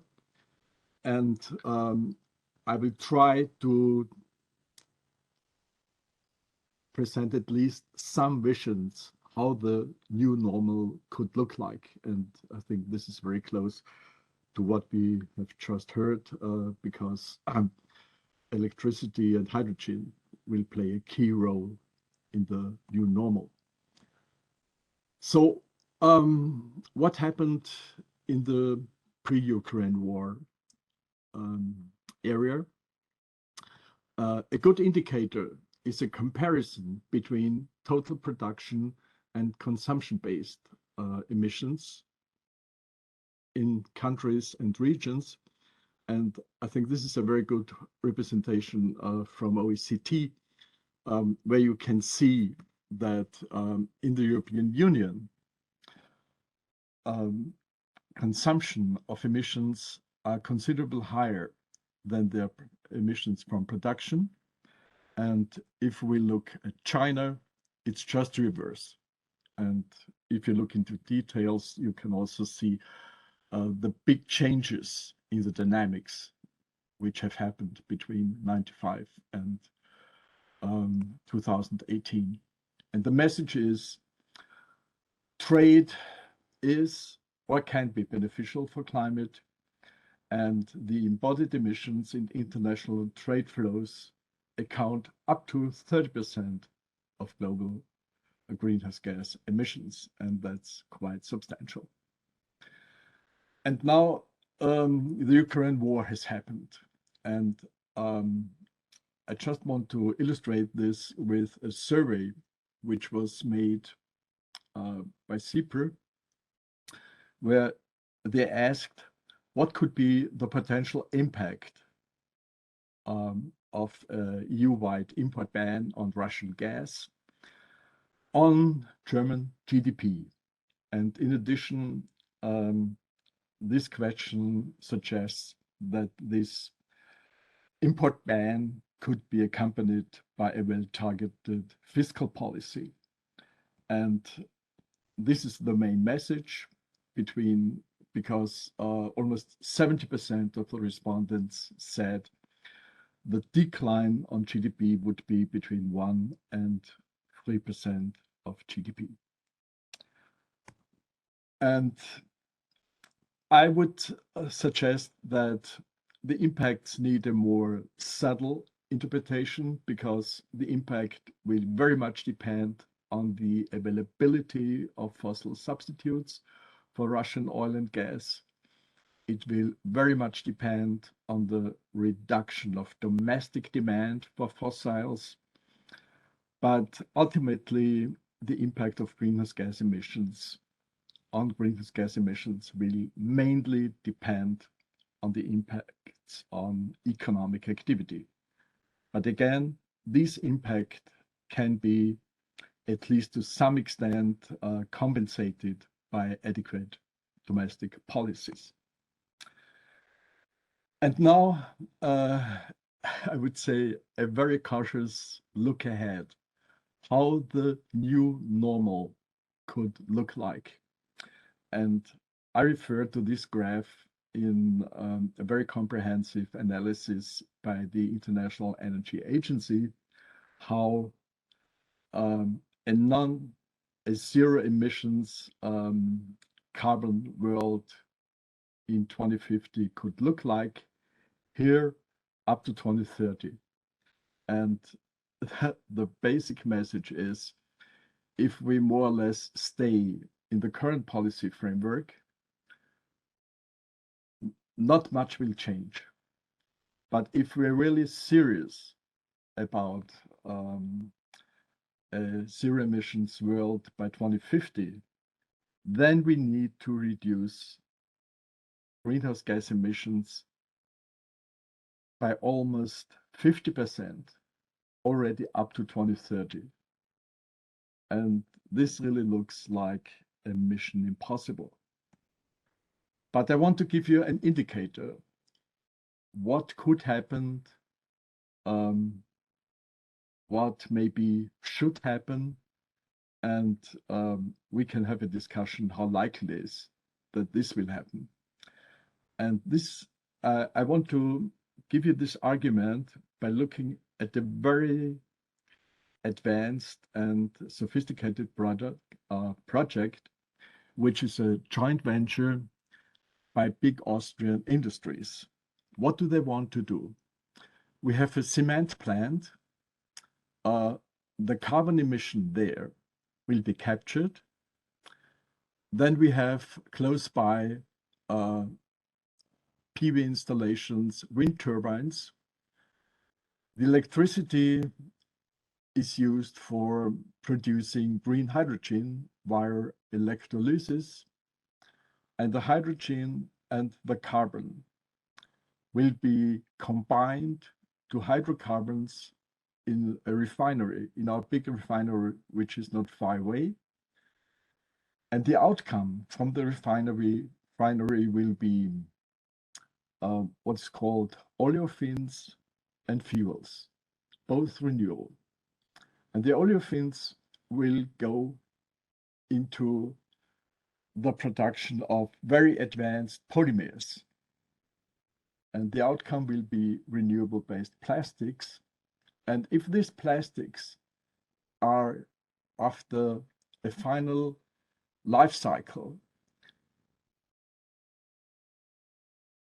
put back into some thermal process, then we really have also a carbon recycling technology. And I want to emphasize this because you know, in all the visions I'm involved in transforming our economies into zero emission structures, it's also the recycling of carbon, which will be needed and which will be essential if we are really serious. And how is this linked to our issues of trade and climate? The final impact on trade will mainly depend on the origin of hydrogen and electricity, and we can think both about a high hydrogen intensive or a low hydrogen intensive world economy. And this is really something we need to go into details. And I also just would like to summarize what kind of strategies seem to be very necessary, for reframing these big transformations. First of all, we need to open the black box of energy systems, and we need to switch to the full energy value chains, not just on single issues like expanding renewables.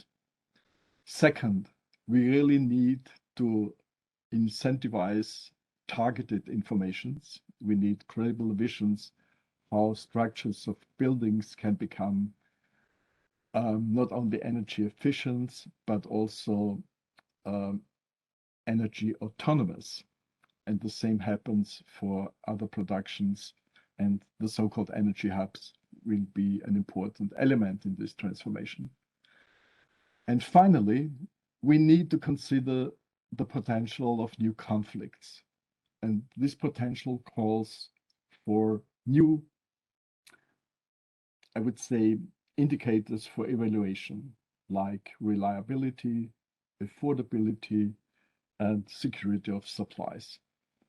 But ultimately, I fully agree that we need annual investments, for this restructuring, which according to our estimates will be between 2 and 3% of the annual volume of GDP, and this starting immediately up to 2040 or even to 2050. So thank you very much for that.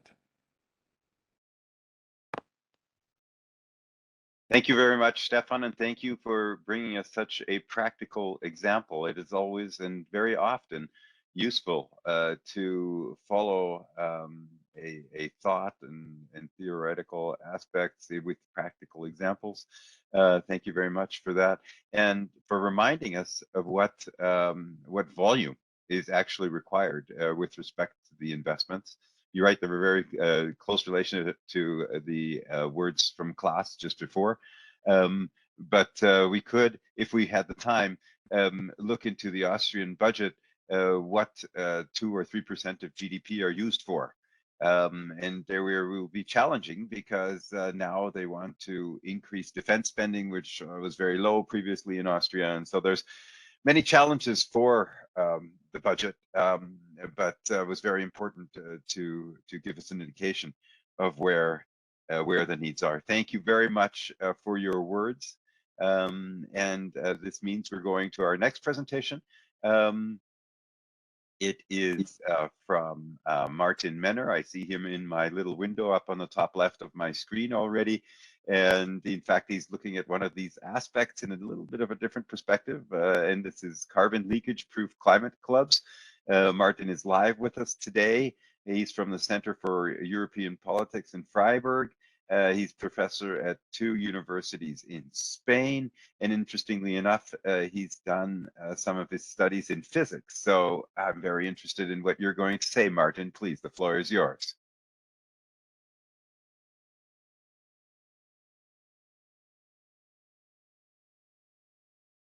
Maybe unmute your microphone. Okay, I thought this would be done automatically. Perfect. So thank you for being here, that we could publish in your book and now present our work. Just one sentence. I have been professor in Spain, but I'm not professor anymore. So I'm policy analyst here at the CEP, and this is work together with my colleague Götz Reichert. Could you please put the slides then, because I relied on this. Yes, exactly. Thank you. So the carbon border adjustment mechanism, CBAM, as proposed by the European Commission, does not generate a level playing field for exports, and therefore it cannot prevent the relocation of production and CO2 emissions, carbon leakage. Moreover, the unilateral announcement of the CBAM by the EU Commission and the planned use of revenues for the EU budget have provoked opposition by trading partners, and its introduction might spur trade conflicts. So this is a severe problem. The initiative of German Chancellor Scholz at the G7 this weekend to form a multilateral climate club is not carbon leakage proof either. Since there will be no border adjustment between members, industries in member countries that use an emission trading system, ETS, with a higher carbon price than the minimum price of the club will face higher carbon costs than the competitors in and outside the club. Therefore, we propose a carbon leakage-proof climate club with the following elements, apart from the standard minimum carbon price. For the EU, first, the extension of free allocation of allowances to 100% up to realistic benchmarks for all installations with carbon leakage risk. And second, a climate tax in line with the carbon consumption tax proposal of Neuhoff et al., which works similar to VAT and is WTO compatible since it applies to both, to imports from third countries and to domestic goods equally. This is so because they apply to the consumption independently of the origin. So then imports are treated equally to domestic goods, and exports are in principle not subjected to such a tax. For club members without an ETS, a kind of CBAM can be applied. Let me explain the mechanics of our proposal. So next slide, please.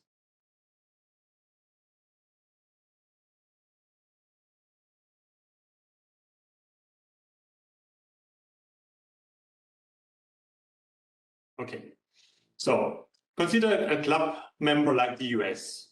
First, the number one in this scheme, the club membership requires to put up an explicit or implicit minimum carbon price.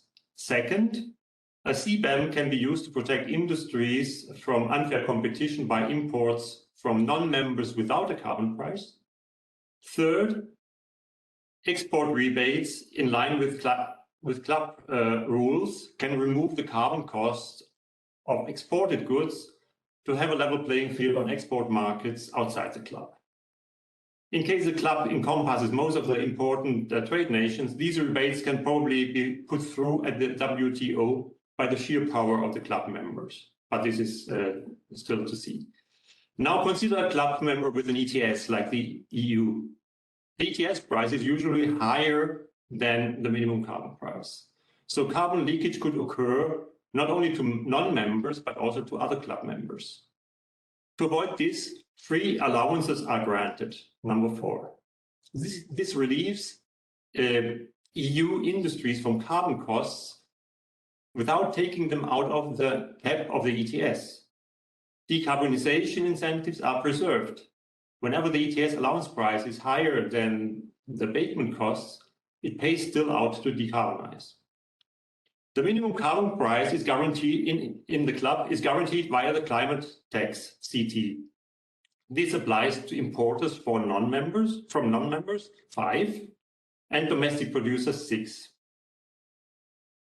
And this establishes a level playing field on the EU common market because also imports from other club members are subject to the same carbon price because of the minimum price.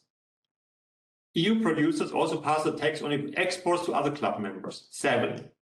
This ensures the minimum carbon price at which goods can be traded freely within the club, the number 9. And finally, 8, no climate tax is applied to exports to non-members.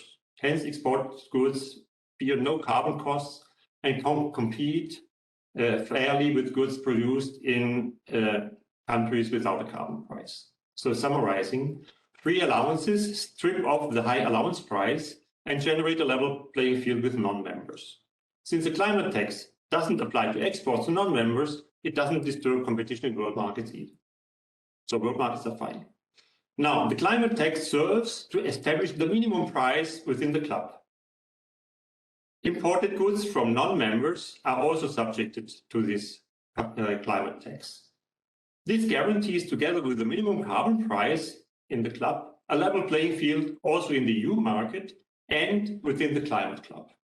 So overall, this climate club would be carbon leakage proof. Thank you for your attention. Thank you very much, Martin. And very important that everybody sticks to the rules and adheres to the regulations. We need a big club, that's for sure. Thank you very much for your input. And I'd like to remind all speakers again to, as Martin did, keep to our 5-minute limit, please. Thank you very much. And that brings us to Jan Adeslander. He's from Economy Suisse. I've just been in Switzerland 2 weeks ago in Zurich, but Jan has studied at the University of Bern. He's the head of international trade at Economy Suisse, and he will be speaking about a very, basically, it sounds like a summary of this this part that we've had now, this chapter 2, sustainability and international trade, how to reinforce. Jan, the floor is yours. Thank you, Christoph. Can you hear me? I can hear you. Thank you very much. Wonderful. So many greetings here from Switzerland. We just sent you a couple of thunderstorms over to Austria. You did.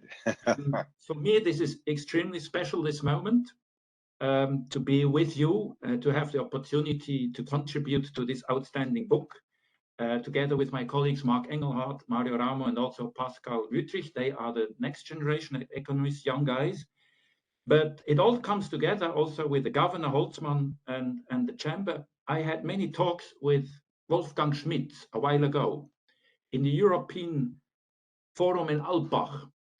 And for me, he is at the crossroad. He was for many years an outstanding member of the staff of the Wirtschaftskammer. He was Minister of Finance and then Governor of the Austrian Bank. And I come to that later, why Wolfgang Schmitz is quite an important person for what I'm going to say now.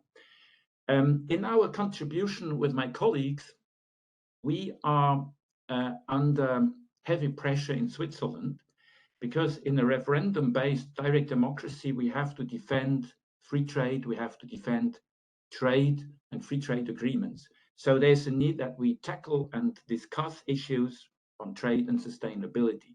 Now, in our contribution, which is based on a discussion paper, of course, we found out that there's a positive relation between growth and sustainability, that with poverty reduction and human development index. For economists, this is quite clear.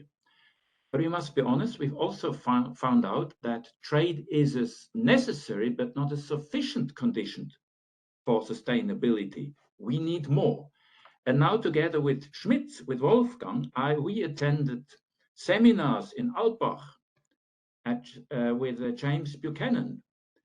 And Nobel Prize winner Buchanan kept teaching us in this Alpbach forum, good results in social systems depend on good rules. So the question here is, how can trade rules contribute to good results for sustainability? And here I would like to highlight one example, a pioneering example, which was a big surprise for me personally. We had negotiations on the free trade agreement between EFTA, where Switzerland is a member of, and Indonesia for many years.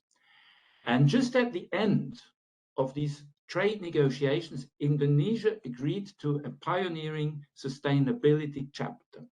And it goes like this. You can import palm oil to Switzerland with 0 tariffs, but only if it is sustainably produced. All the other imports will have to pay a little import duty. And Indonesia had economic but also social incentives to agree, voluntary. We didn't expect it, but it was done. So it shows us that it is possible to implement and have rules then. Now, we should not underestimate this issue. 80 million people depend directly or indirectly on palm oil production in Indonesia. Indonesia is one of the biggest producers. And if you do it not on a sustainable way, this production, it is havoc for social and also for the environment in these countries. So it will be a small start, a humble start with 2 partners, but I really hope that others will find partners as well to go into that direction on a voluntary basis, that governments decide if there's a product that is certified and sustainable, put it in a paper and go forward. Under the WTO, it was not possible. Of course, it will not work everywhere. It will not work everywhere. That's why we have established a Trade and Sustainability Council with Indonesia to reinforce private initiatives, business to business, business to government, and with civil society and NGOs to contribute directly to a better sustainability performance. I hope I was not too long with about 4 to 5 minutes, but that's all I have to contribute for the moment. Thank you very much. Thank you very much, Jan. You said some very important points, and it's very appropriate, corresponding to the title of the book, Changing Patterns. If you make decisions, you have to always consider what type of effects they will have also in other places. Otherwise, you will have this havoc that you were speaking of, and the joint goal will not be reached. Thank you very much for your contribution, Jan, which brings us to the point that we're coming into the 3rd section, the last one for our event today. We're a little bit behind schedule. I hear from our technical staff we had 2 conflicting times of closure. One was 4:30, one was 5 p.m. If everybody keeps to their 5 minutes, we will be finished before 5 and still have a chance for some discussion before that. So here we go with Robert Bob Koopman from the World Trade Organization in our last section called Public Policy Landscape. Bob Koopman is Chief Economist and Director of the Economic Research and Statistics Division at the World Trade Organization. And previously, very interesting, he was Director of Operations and Chief Operating Officer for the United States International Trade Commission. Bob today will be speaking about his contribution that was titled The Multilateral Trading System and Trade Cooperation in a Time of Great Change and Stress. And please, Bob, can I ask you to keep to the 5 minutes? It's your turn, Bob. The floor is yours. Thanks very much, Christoph. And indeed, I will, the 5 minutes, I have 2 substantive slides. Can you see them? Yes, I see it. Great. Here's the slideshow. And so, well, I guess we could all celebrate the most recent outcome at MC12. That was a rather exciting time here, and I'll go over that shortly, although other people have represented it. But I did want to mention some of the background to the stress element in my title, and that's the many challenges, largely as a result of this rapidly evolving global economic, technological, and political environment, the rise of Asia, the developing countries, and global GDP and trade, digitalization and divergent economic models. So I think it's really important to understand how this stresses a multilateral trading system whose core elements go back to 1947 and even earlier, with a number of updates, but updates in certain areas, deep updates in things like tariff reductions, dispute settlement, expanding to intellectual property and to services. Those are all very good things, but not really responding much to changing economic geography, as we had these very, very large increases in the role in trade and GDP of Asia. And one particular partner there, China, not having a very compatible economic system as envisioned by the other large players such as the US and EU. So these tensions help prevent advancement of the WTO until the Trade Facilitation Agreement in 2014, and now the MC12 outcomes, which I think have been, I said summarized, but very, very important outcomes that show even when we're having significant geopolitical stress with Russia's invasion in Ukraine and these big economic changes, that members came together last week and found a way to at least reach agreement and advance issues around fisheries, food security, global health, trade and intellectual property rights, and importantly, WTO reform, how to update this system in such a way that it can better adapt to and address these stresses. There's a fundamental economic underpinning theory of the WTO, and it's reciprocal market access, the game theory approach laid out by Bagwell and Steiger. And interestingly, what that would say is that regularly members have to recalibrate and update their commitments in the system around things like market access. And what we've seen is that that's been very hard to do. So how can we reform the system in such a way that there's an easier way to recalibrate these levels of market access, reciprocal market access, not the same way President Trump suggested it needed to be absolutely equal, but in a more balanced way as countries grow and change, their role in trade changes, their level of economic development changes. How can we bring about more quick and adaptable change? So the good news is there was significant progress. Doha failed, but MC12 brought about this significant progress around critical things like fisheries, which is a very important environmental area. And now we're very focused. Our next World Trade Report coming out this November will be on trade and climate change and the role of multilateral cooperation around that. We've had some very interesting presentations on that, and I think you'll find our report coming out in November very, very interesting. We're cooperating with the IMF and the World Bank and OECD to make sure we have a very good understanding of how to do these things. So despite the challenges here, we've found a way to cooperate. And I think it's very important because the thing that most people don't realize is what the WTO agreements do is reduce uncertainty for firms in trade.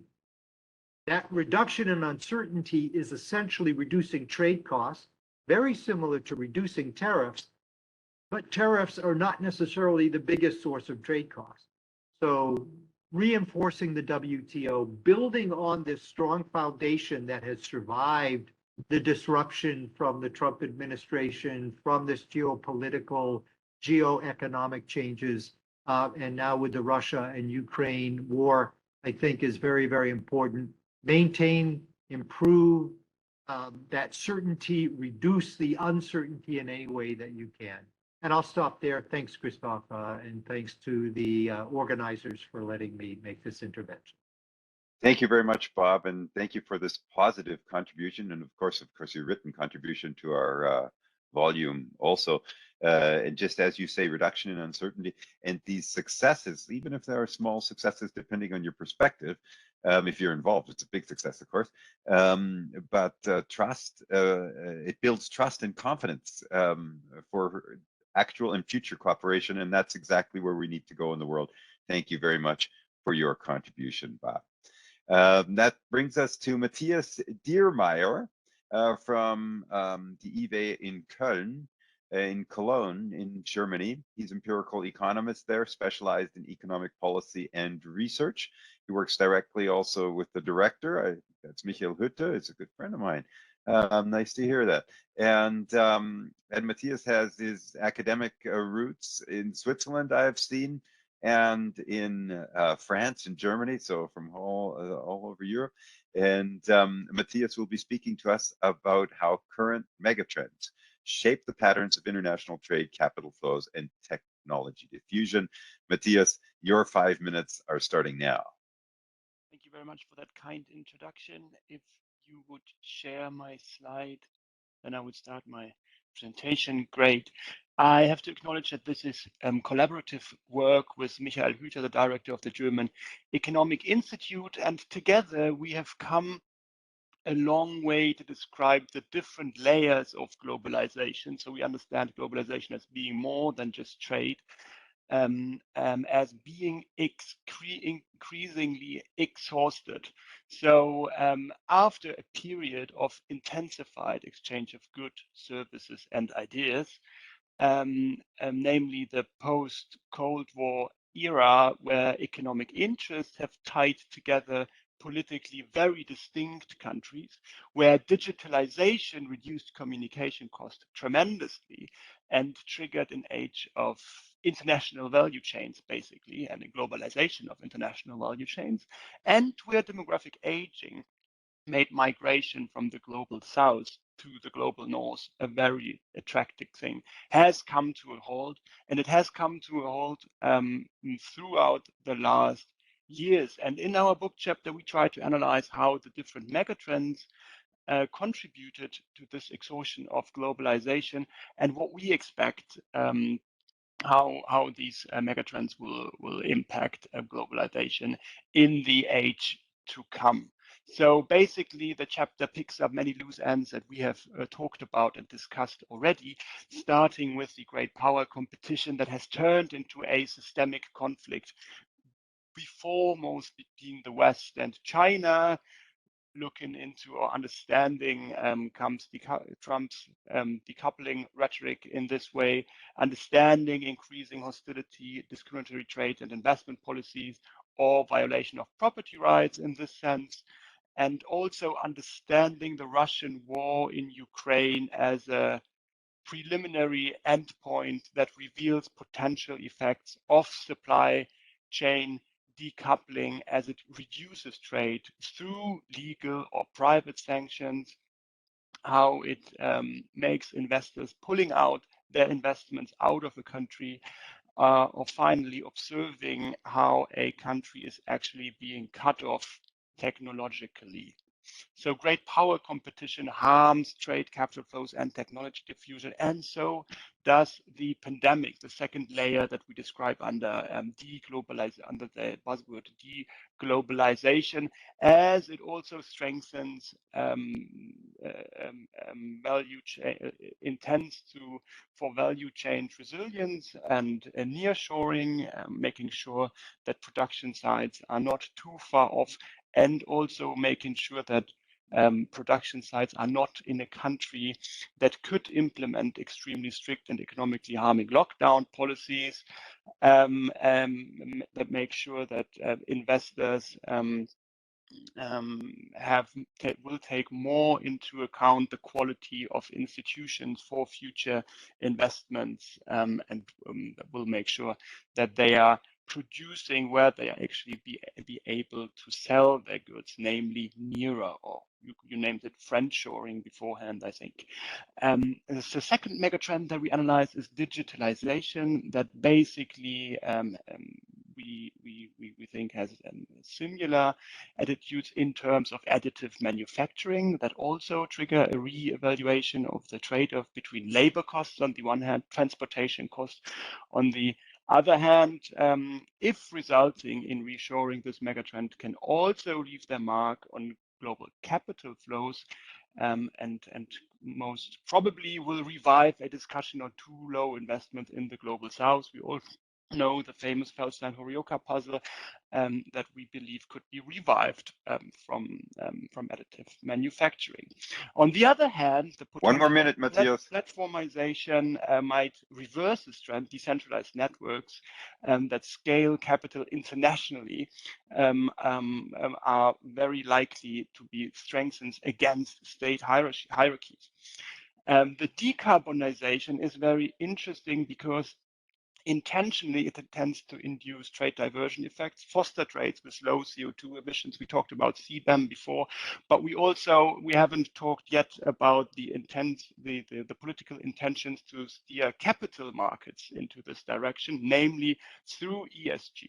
Finally, also demographic change leaves its mark on globalization as it triggers a skill shortage in the global north.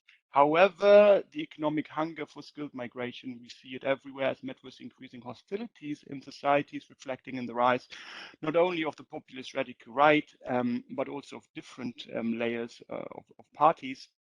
And we might see a result in increasing selection effects of migration to urban areas, in specific urbanization that then leaves out rural areas and leaves specific patterns of technology diffusion linked to urbanization. All in all, we argue that globalization has reached a turning point, that all the megatrends that have left their marks on trade, capital flows, and technology diffusion are most likely to harm globalization in the future. Thank you very much for your attention. Thank you very much, Matthias. I'm sorry to jump in, but it's my job. Thank you for your contribution. Interesting, how you have your table here to summarize your contribution in the book. Excellent way of portraying those results. Thank you very much again for communicating those also personally with us. Thank you.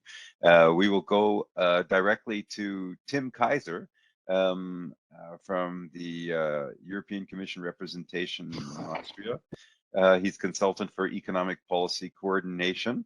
And his current focus on the European Union's green and digital transition. So it's a little bit of what Matthias was just speaking about, but associated with Austria's resilience in the past. So Tim Kaiser will today be speaking to us about asserting sovereignty, EU policy instruments to support open and fair global ties. A few speakers have alluded to these points already. Tim, give us your take on this, please. 5 minutes starting now. Thanks very much for that. And indeed, thanks very much for having us, the European Commission, on, obviously, this afternoon, and for the publication itself, which is extremely rich, as indeed, of course, were the presentations now. And there would be many points to pick up on. As you've already said, the Commission has something to say about absolutely everything anyway, obviously, but also my contribution picks up on a number of these themes.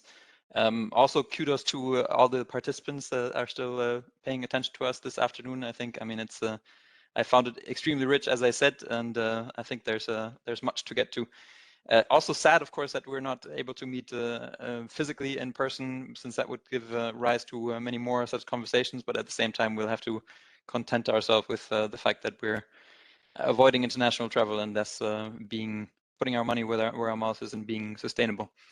Having said that, I'll just get through the brief presentation of what the actual contribution is about.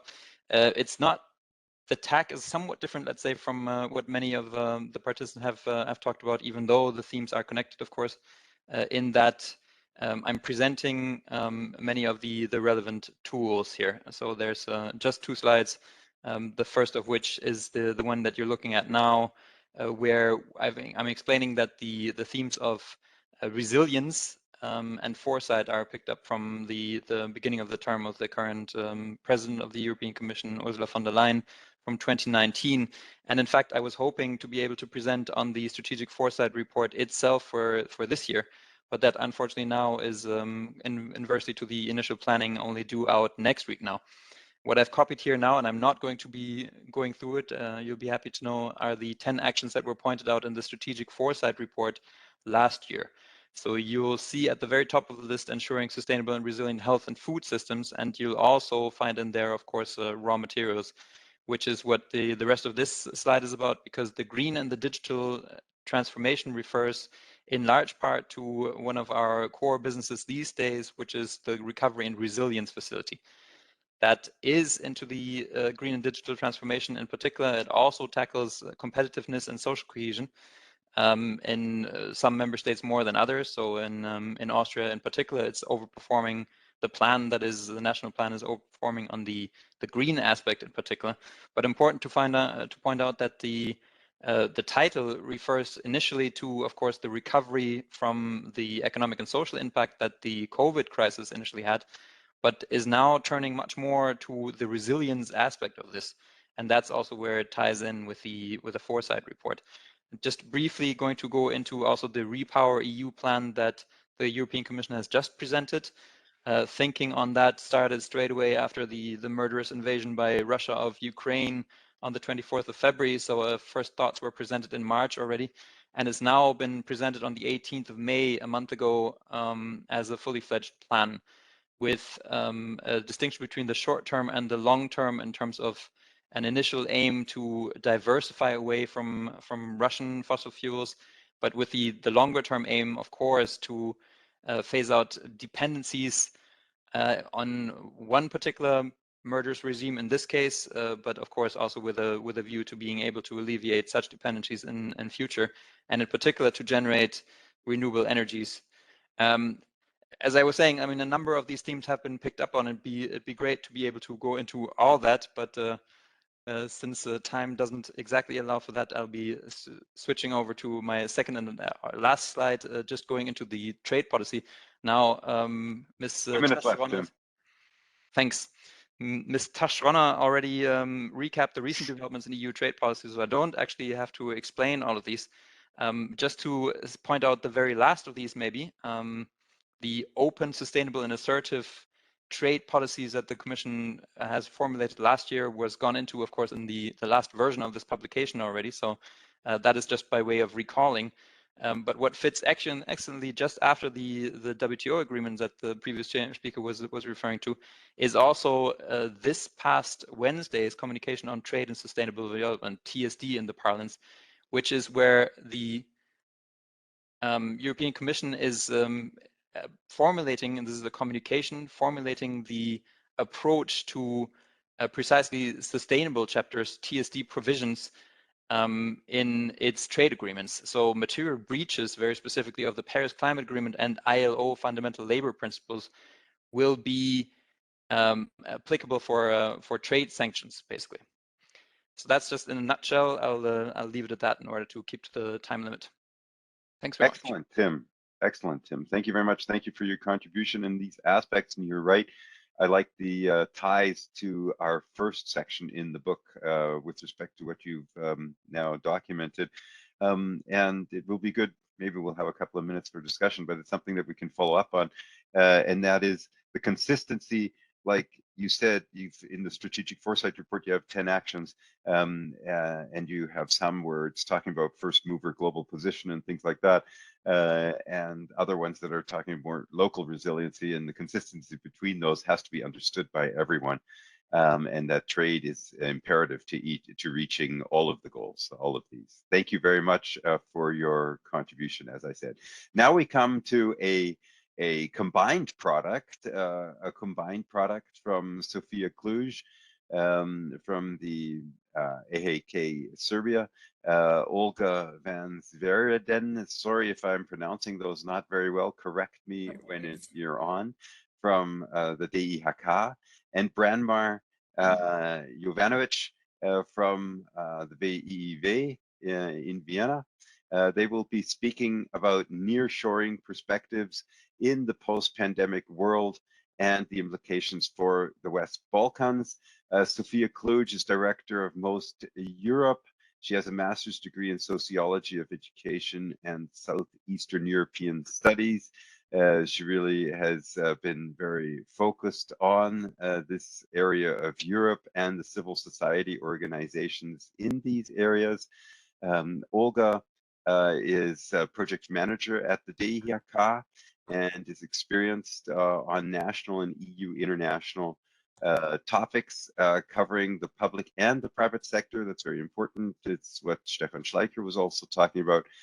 And Branimir Jovanovic is economist at the Austrian International Institute for Wirtschaftsforschung and country expert for Bosnia Herzegovina, Croatia, Montenegro, North Macedonia, and Serbia. Now, this is a little bit unprecedented because they have a joint product. I don't know exactly how they're dividing up the 5 or 7 or 8 minutes that we're giving them. I would say one of you should start off and then pass on to the next one with the time perspective always in mind. Please go ahead. Yes, that's what we'll do, and we'll try to stick to 5 minutes. My name is, thank you for this introduction. I'm Olga van Seiferden, and together with my colleague Sophia Kluge, I'm here today, and we are coordinating a project called Chamber Partnership Western Balkans. And this project is supporting the regional cooperation of the 6 national chambers of commerce in the Western Balkans, which is Albania, Bosnia and Herzegovina, Kosovo, Montenegro, Macedonia, and Serbia. And last year, we published together with these 6 chambers of commerce and the Vienna Institute for International Economic Studies, together with Branimir Jovanovic, a report called Getting Stronger After COVID-19, Nearshoring Potentials in the Western Balkans. And our article and this presentation are based on our findings from that publication. Can I go forward? Trying to, here we go. Oh. Okay, now you can see the screen again, I think. I think you're not sharing your screen yet. At least I cannot see it. Oh, okay. And I'm also not able to share it. It's always a challenge. There it is. There it is. Okay. I thought I've already shared it. Okay, but now you can see it, right? Yes. And you can still hear me. Okay. So, globalization of production has introduced many shorings. We've heard about them already: offshoring, reshoring, backshoring, farshoring, nearshoring, even friendshoring. While the period between 1980 and 2010 was mostly dominated by offshoring, there has been a marked slowdown in offshoring activity since the Great Recession in 2007-2009. And the COVID-19 pandemic has added to this story by showing actually all of global production's weaknesses. It brought global supply chains into disarray, and it gave many companies food for thought about about changing the way they have organized their production in the last few decades, considering about how to make supply chains more resilient to external shocks by shortening them or bringing them closer to home production. And especially in the Western Balkans, nearshoring became quickly after the start of the pandemic a buzzword, because the region is geographically located within the EU by being west of Bulgaria and north of Greece, even though they are not EU member states yet. So in autumn 2020, 6 months after the COVID pandemic broke out, the AHK World Business Outlook surveyed around 3,000 internationally active German companies, and it was found that 31% of them already reported supply chain problems back then. And 1 year later, this proportion had increased to 54%. So far from easing over the past 2 years, supply chain problems have actually intensified, and this data shows that nearshoring is likely to happen. And looking at the Western Balkans, that means that even if just a small fraction of this trend that we see here is realized, it's still likely to be significant for these economies given their small size. So in order to assess the attractiveness of the Western Balkans for potential nearshoring investments, we conducted interviews and surveys with German investors that are already present in those 6 countries. And we asked them why they chose the Western Balkans for their investment. And the 3 most common reasons for investing in the Western Balkans that we found were: first, relatively low wages, geographical location, and educated labor force. And with this, I'll hand over to Sophia. Thank you very much. Well, we're on this second slide, which we cannot see yet, I'm afraid. There it is. Just quickly summarizing that positive experience that German investors had in the Western Balkans. Hence, that's what the region can offer. Olga just mentioned it: low labor cost, close geographical location to the European Union and Germany in specific, and educated workforce. And low taxes, however, and government incentives were less relevant for the surveyed companies. One of the findings of the interview analysis, which we did not expect a priori, is that German companies often stated that one of the reasons for investing in the Western Balkans was their cultural proximity to Germany, as they have stated, as well as positive previous experience that they had with people from the Balkan region. And we brought one quote from one of the interviews that we have conducted. And this investor in Serbia says that it is a cultural area that is very similar to Germany. I simply take the experience of how employees from other cultures developed over the years with us. And there we agreed that people from former Yugoslavia were the best match for us. And this is a very important finding, pointing out that not just hard factors like labor force, production costs play a role, but also social ties that investors have with people from the region. Now let's have a very brief look at the challenges that investors face. Poor governance, infrastructure, and non-tariff barriers are the major challenges for the investors being active in the region.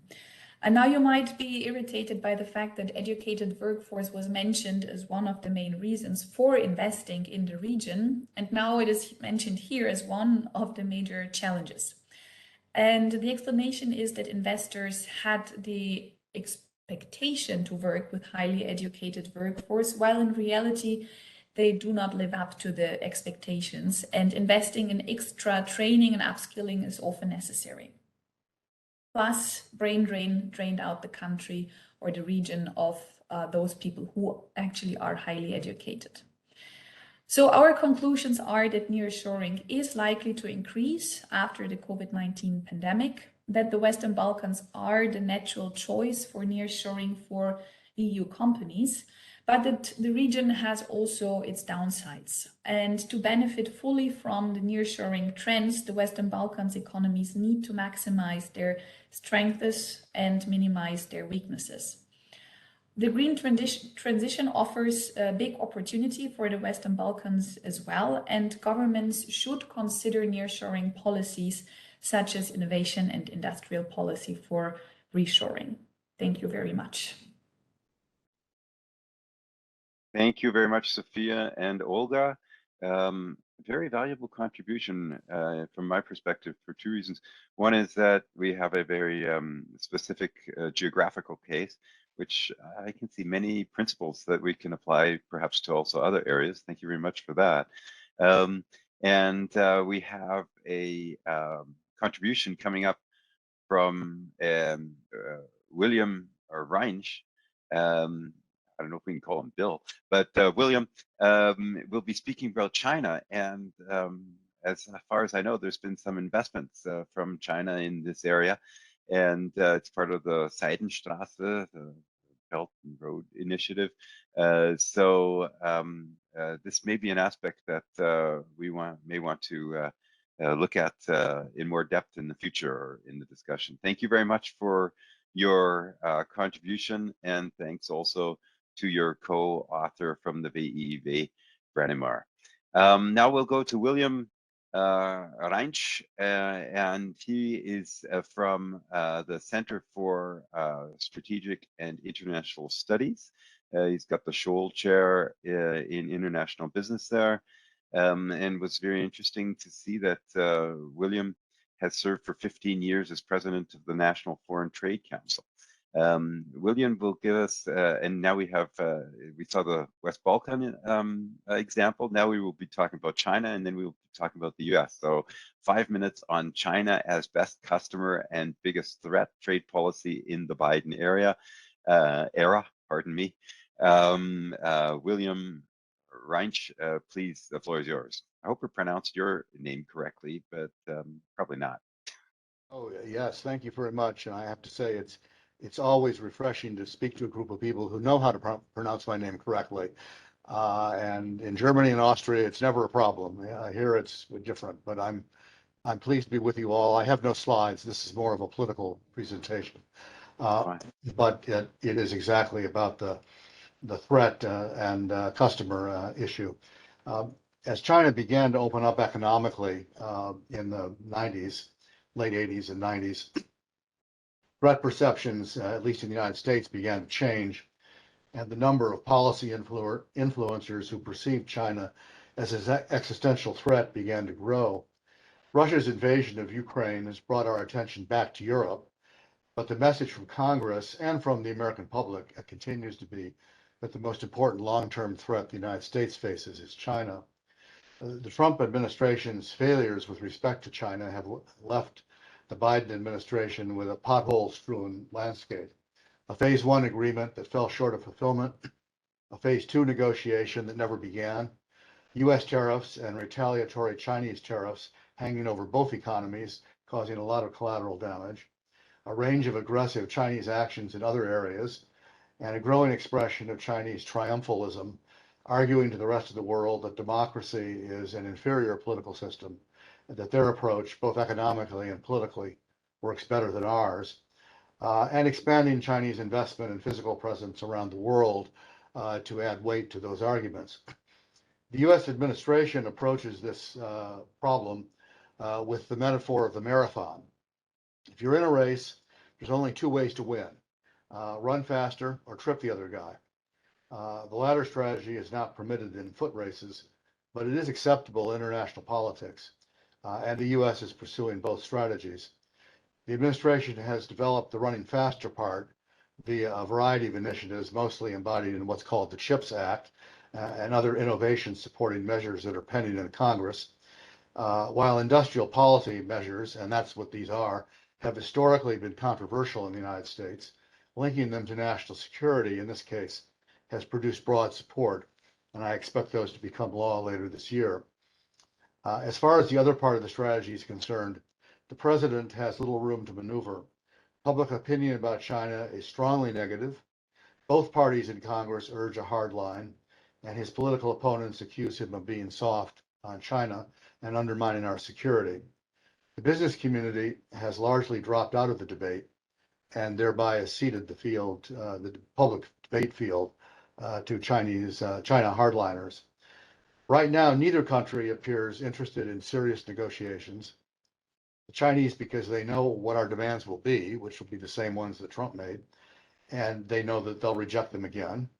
The US administration is not excited about negotiations because it knows that any result that the president comes back with will be rejected by his opponents as inadequate and weak.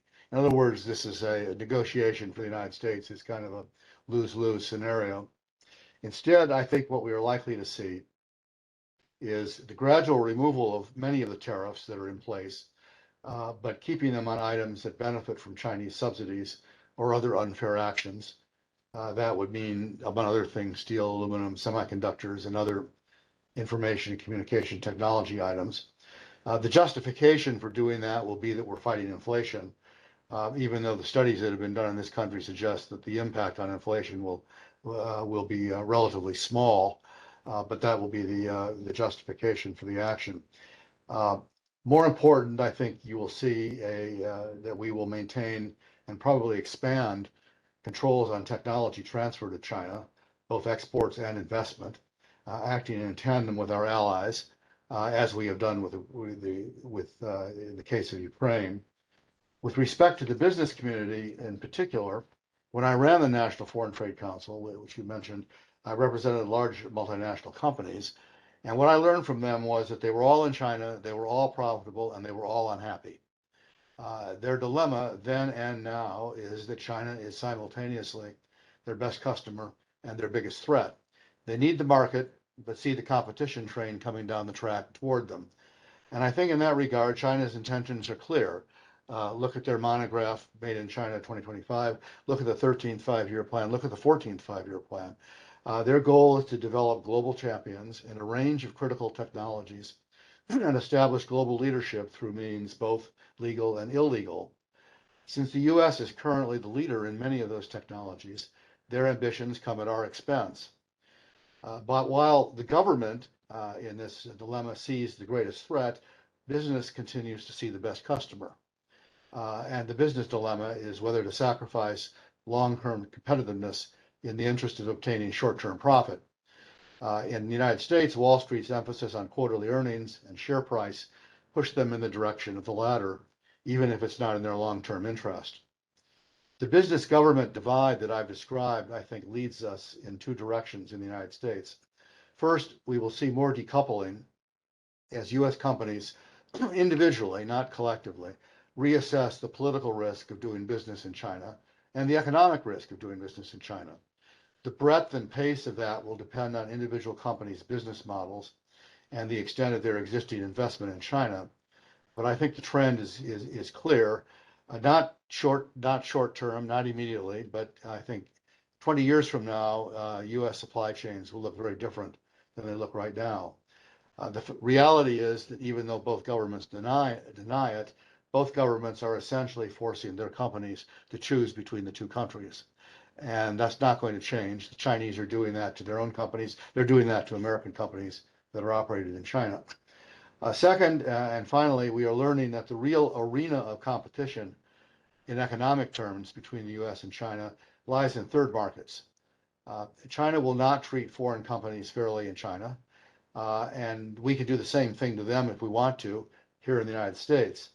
It is competing with them in the rest of the world that matters. And that is why running faster is ultimately the better strategy, and why it should include more effective use of American soft power to counter Chinese efforts like the Belt and Road initiatives, and why it also needs things like a sustained effort to prevent Chinese takeover of international institutions, particularly those that set international standards. This is an area where I think you'll see the United States more active, and we'll be working closely with our European allies to try to make sure that's what happens. And with that, I thank you. Thank you very much, William. I gave you an extra minute because it was so interesting. I thank you very much for your contribution.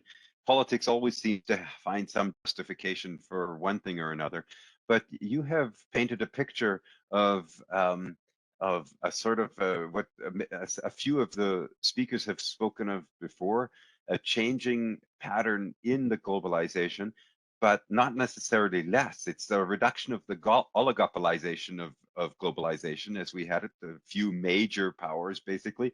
And you brought about the topic of the third markets. And I think that is something really essential and important, and not always in the spotlight because of the issues between the big economic blocs. Thank you, William. Thank you very much for your contribution. And thanks for joining us.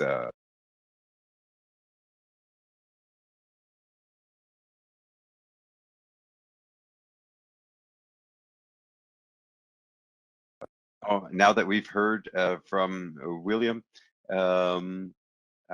speaking about China, we will hear about from Elizabeth Kristen from the Austrian Institute for Economic Studies to speak about America. America is back, opportunities and challenges for reviving international competition. Elizabeth is senior economist at the WIFO. And she's been focusing on industrial economics, innovation, and international competition, things that William was just speaking about. Elizabeth, may I ask you about for your 5 minutes of presentation, please? Thanks for the kind introduction, and I hope you can already see my slides. Can you hear me? Can you see the slides? I can see you, and the slide is not yet full screen, but I see the slides. Okay, let's try again. I just have to. So it should work now, hopefully. There it is. Perfect. Great. Perfect. Great. Perfect. So thanks for the kind introduction, and I will try to stick to the 5 minutes. So basically, in my article and today's presentation, I would like to focus on one hand side on the global trade challenges that actually have intensified during the Trump administration, and on the other side, on the current opportunities that the Biden administration is giving us in terms of rebooting transatlantic relationships and to strengthen international cooperation. So to be specific on America's first policy, what we have seen is that the Trump administration actually created trade protectionism and justified these policies on the grounds of fostering the US industrial production, to give a leverage to renegotiate trade deals, and also to depart from multilateral cooperation. Actually, his key argument was the large US trade deficit vis-a-vis most important trading partners. And if you look at the figure in the top left, on the bottom left side, then what you can actually see is that the development of the US trade balance actually hasn't improved during his administration time. And so the promised Trump effect actually has failed to materialize. In general, what we can see is that overall, since the financial crisis, actually the protectionist measures have increased steadily. But if you look at the development over time, what you can actually observe is that since the Trump administration, they have surged, and especially also currently or recently, of course, during the COVID-19 pandemic. But if you look at the countries that are mostly using those trade measures, you see that I highlighted the United States, which is imposing or which is using this tool by far the largest, and is mostly affecting China, which is kind of reflecting the ongoing trade conflict or trade war between the US and China. At the same time, if you look in more detail about what kind of trade measures have been implemented overall since 2009, it's obvious that most of them have been subsidies and export-related measures.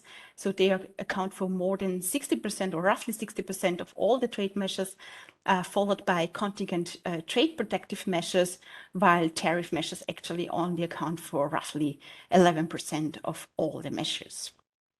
What else have we seen during the Trump administration is that the US also blocked the reappointment of some members of the appellate body of the WTO's dispute settlement mechanism.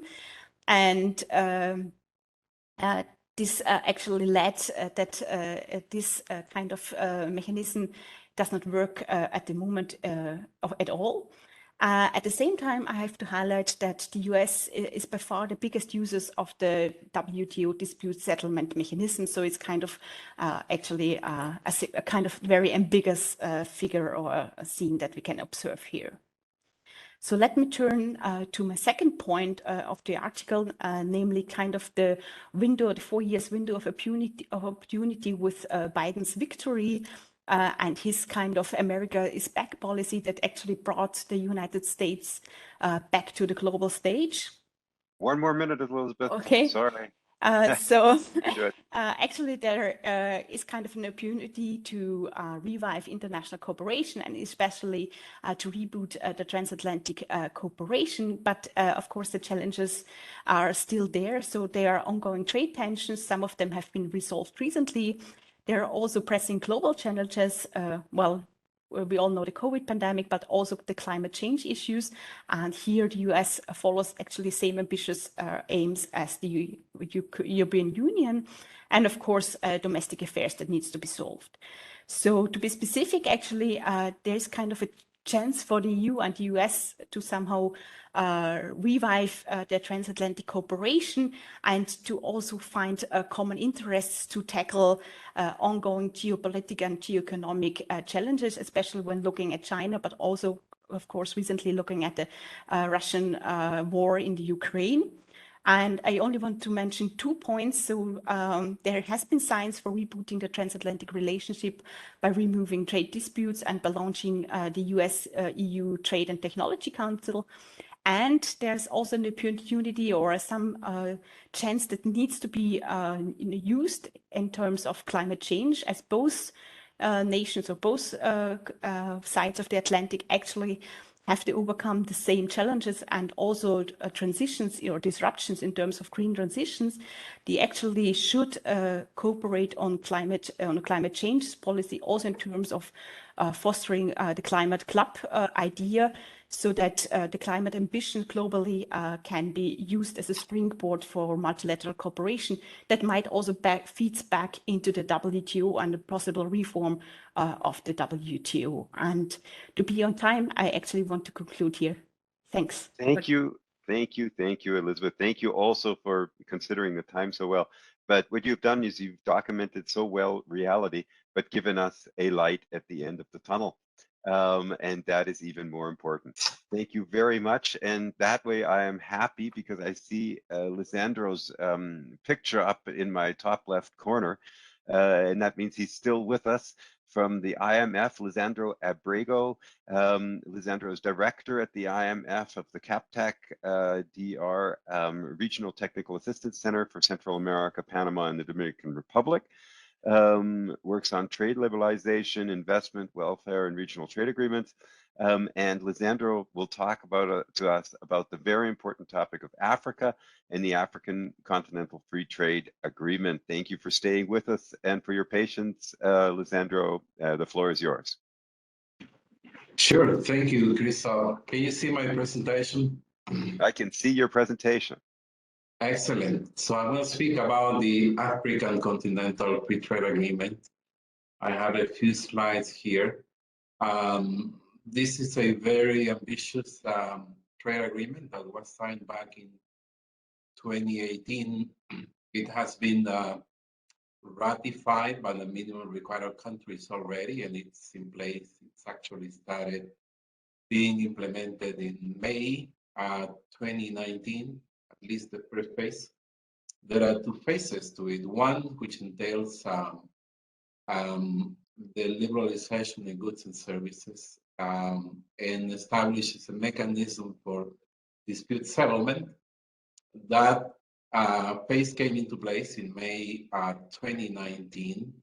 There's a second phase which covers competition policy, investment, and intellectual property, and that has been delayed and it's being negotiated. And the expected completion for the negotiation is now the end of this year. Like I said, this is an extremely ambitious agreement. It envisages to go from here to a customs unions and eventually to a single market with mobility of people and capital. There have been a lot of studies trying to quantify the effects of the agreement, and estimates vary, but everyone, I would say, finds that African countries will gain in terms of income and welfare from the elimination of trade barriers, especially from reducing non-tariff barriers, right? That is the key really to the success of the agreement. As you know, Africa is a large continent, right? And there are many diverse countries. And what people find usually is that the benefits are unequally distributed. And the countries which are expected to gain more are those which are small and that have very open economies. There is a strong impact in addition to income on intra-regional trade volumes too, which will almost double over the long term. And luckily, the trade diversion effects from the agreement appear to be small. This is in terms of the benefits. And then there are also some potential transitional costs. Countries will lose revenue, tax revenue, due to the elimination of tariffs. And there may be increases in income inequality and unemployment, which tends to happen during the trade liberalization episodes. How to maximize the benefits and deal with the challenges. First, it is important that countries adopt a strategic approach to reducing non-tariff barriers, which I said is the key to the success of the agreement. And there are some which are more important to others. And we include here a couple, like reducing customs and administration procedures, reducing technical barriers, improving trade and logistics, and improving the infrastructure in Africa, which is a big challenge. It is important also to improve the response supply of the African economies. And for this, it's necessary to improve the business environment, to make labor markets more flexible, important also to strengthen social protection provisions and implement training and retraining programs. Third, it is also key to mobilize more domestic revenue, to take measures to mobilize more domestic revenues. Like I said, in the short term, countries are expected to lose revenues because of tariff removals, but also they will need to increase spending, right? To improve infrastructure, to protect people affected by the agreement, to fund training and retraining programs, and that will require more resources. And lastly, key to the success of the agreement is also that the institutions that govern it are strong, right? Are strong and credible, so that they apply the rules evenly and effectively, and are able to reduce also trade uncertainty, which is key for investment in these economies. I'll stop here. Thank you. Well, thank you very much, Lisandro. You have given us an impression of really a major potential development. Africa is a large continent. There's a lot of people living there, and this type of cooperation that we see that you've spoken about has enormous potential that we should not be underestimating. And I sure am glad you had the time to contribute to our book, and now also to our event. Thank you very much for that. And I hope you all can have a little bit more patience. It's my fault that we are going over the 5 p.m. time limit. And please have patience for Nina, because Lisandro just told us about Africa. And we've spoken during the last 2.5 hours about aspects of increasing internalization, especially regional internationalization. And Nina will speak, Nina Vujanovic from the Vienna Institute for International Studies will speak, economic studies, will speak to us about the Regional Comprehensive Economic Partnership, the RCEP agreement, and its economic implications. Nina Vujanovic is economist at the Vienna Institute and is specialized on these topics of international trade and foreign direct investments. Interestingly enough, was advisor also to the vice governor at the Central Bank of Montenegro, and consultant to UNCTAD and the World Trade Organization. Nina, I'd like to give the 5 last minutes of presentation time to you, please. Thank you very much, Christopher. Can you hear me? I can hear you. Perfect. Perfect. I'm trying to share my, that's good. I'm trying to share my screen or share the presentation, but that option is not available. Oh, well, then we will make it available. Our technicians are... Maybe you can also just share my presentation that I'll send to you and I go through the slides. There we go. Okay, perfect. That's it. So I'll just say next slide when it comes. So it is my great pleasure to present to you today the results of the study on the Regional Comprehensive Economic Partnership Agreement and its economic implication, in particular on the EU economies. This research was done in the cooperation with Robert Sterer, and we both worked from the Vienna Institute for International Economic Studies in the heart of Vienna. So I know that everyone is very tired, and I'll be very brief. On my next slide, I'll talk about what this Regional Comprehensive Economic Partnership Agreement is about. It's a multilateral free trade agreement that is signed in the year of pandemic in 2020, but implemented this year in 2022. As you can see on the right-hand side, it encompasses 50 Indo-Pacific countries, Asian economies, China, South Korea, Japan, New Zealand, and Australia. And this multilateral free trade agreement implies the reduction of almost 90% of commodities over the 20 years future horizon.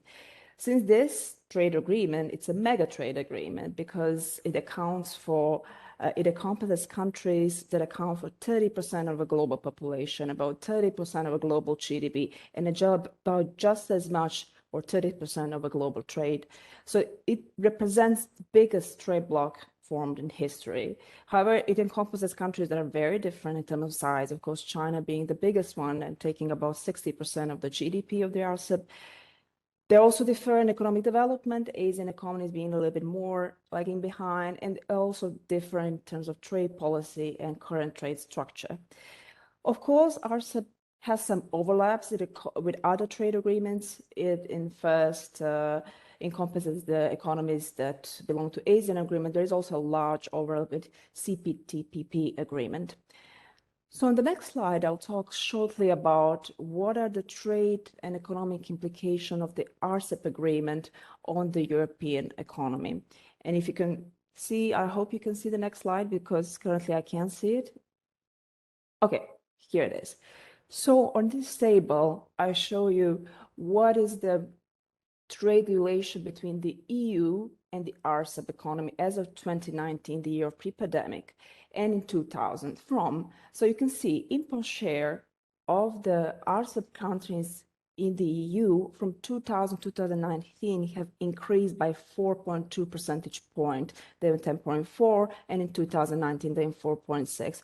But also export share of the EU countries in the RCEP economy increased by 3 percentage point from 5.5 to 8.5 in 2019. This change or upward shift has been majorly driven by China, as you can see, and this is because of the China booming global trade effect globally, and especially after its entry into the WTO, while other countries of the RCEP have had relatively stable trade relations or trade shares in terms of import and export with the EU. Whilst we see that these numbers are quite big, 14.6 of import share from RCEP and 8.5 from export of the export share for the economies of the RCEP, some products or industries are more affected or more interrelated with RCEP economies.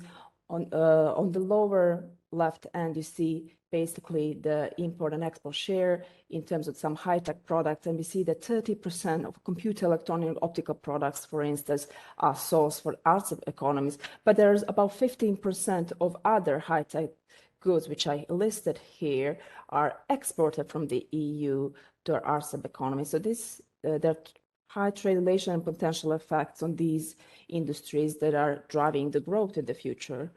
Our modeling actually shows that there are going to be a large trade creation effect, and that trade among the RCEP member will increase by 30%. On the other hand, the export from the EU will decline by about 1 percentage point to RCEP member, and to another RCEP member by about 0.1 percentage point. So basically there is a small trade distortion effect, but large trade creation effect among the RCEP member.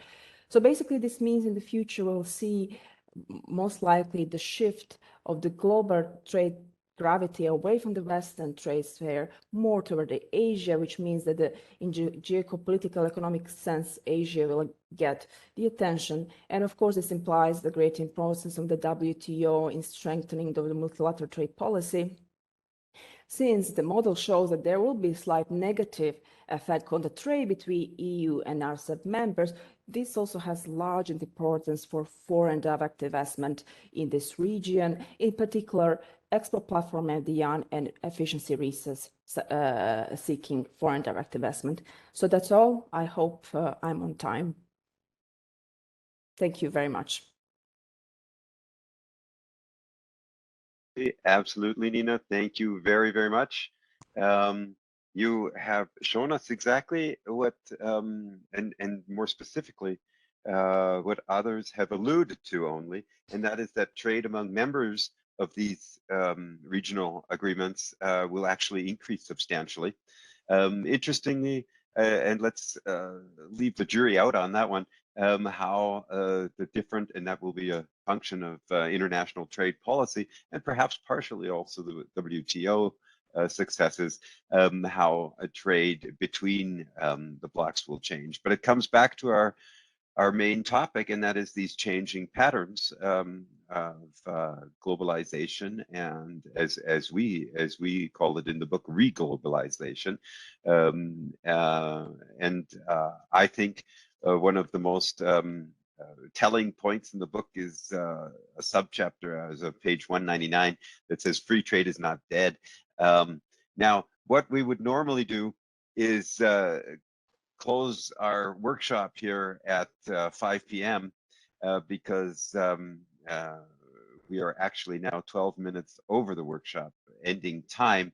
I have to have the uncomfortable job of deciding how to go forward. And because it is Friday afternoon here in Central European time, I know it's early in North America, and thanks for being with us from North America, live on top of it. There's some people further east where it's even later than it is here in Central Europe.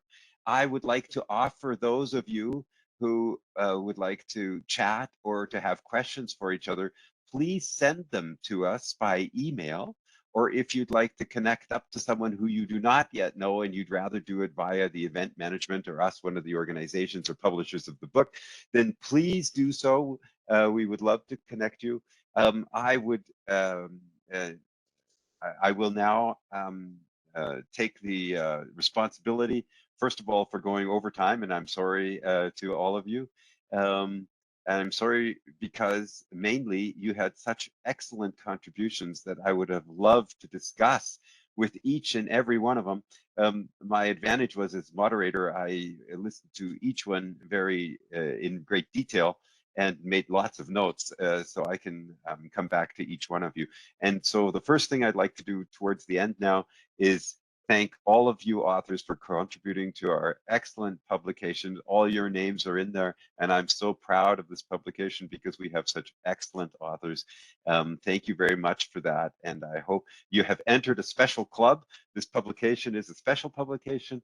It is a cooperative publication, and we will, as some of you said, try to get a physical meeting going forward to bring you all in. Then I would like to thank my colleagues, Claudia Stowasser and Ernest Gran, Claudia from the Austrian Federal Economic Chamber and Ernest from the Austrian National Bank for taking all the responsibility to finalize and finish the publication and this event, and especially also to David Haberle and Katharina Eigenthaler, who helped us out to make the publication and the event possible.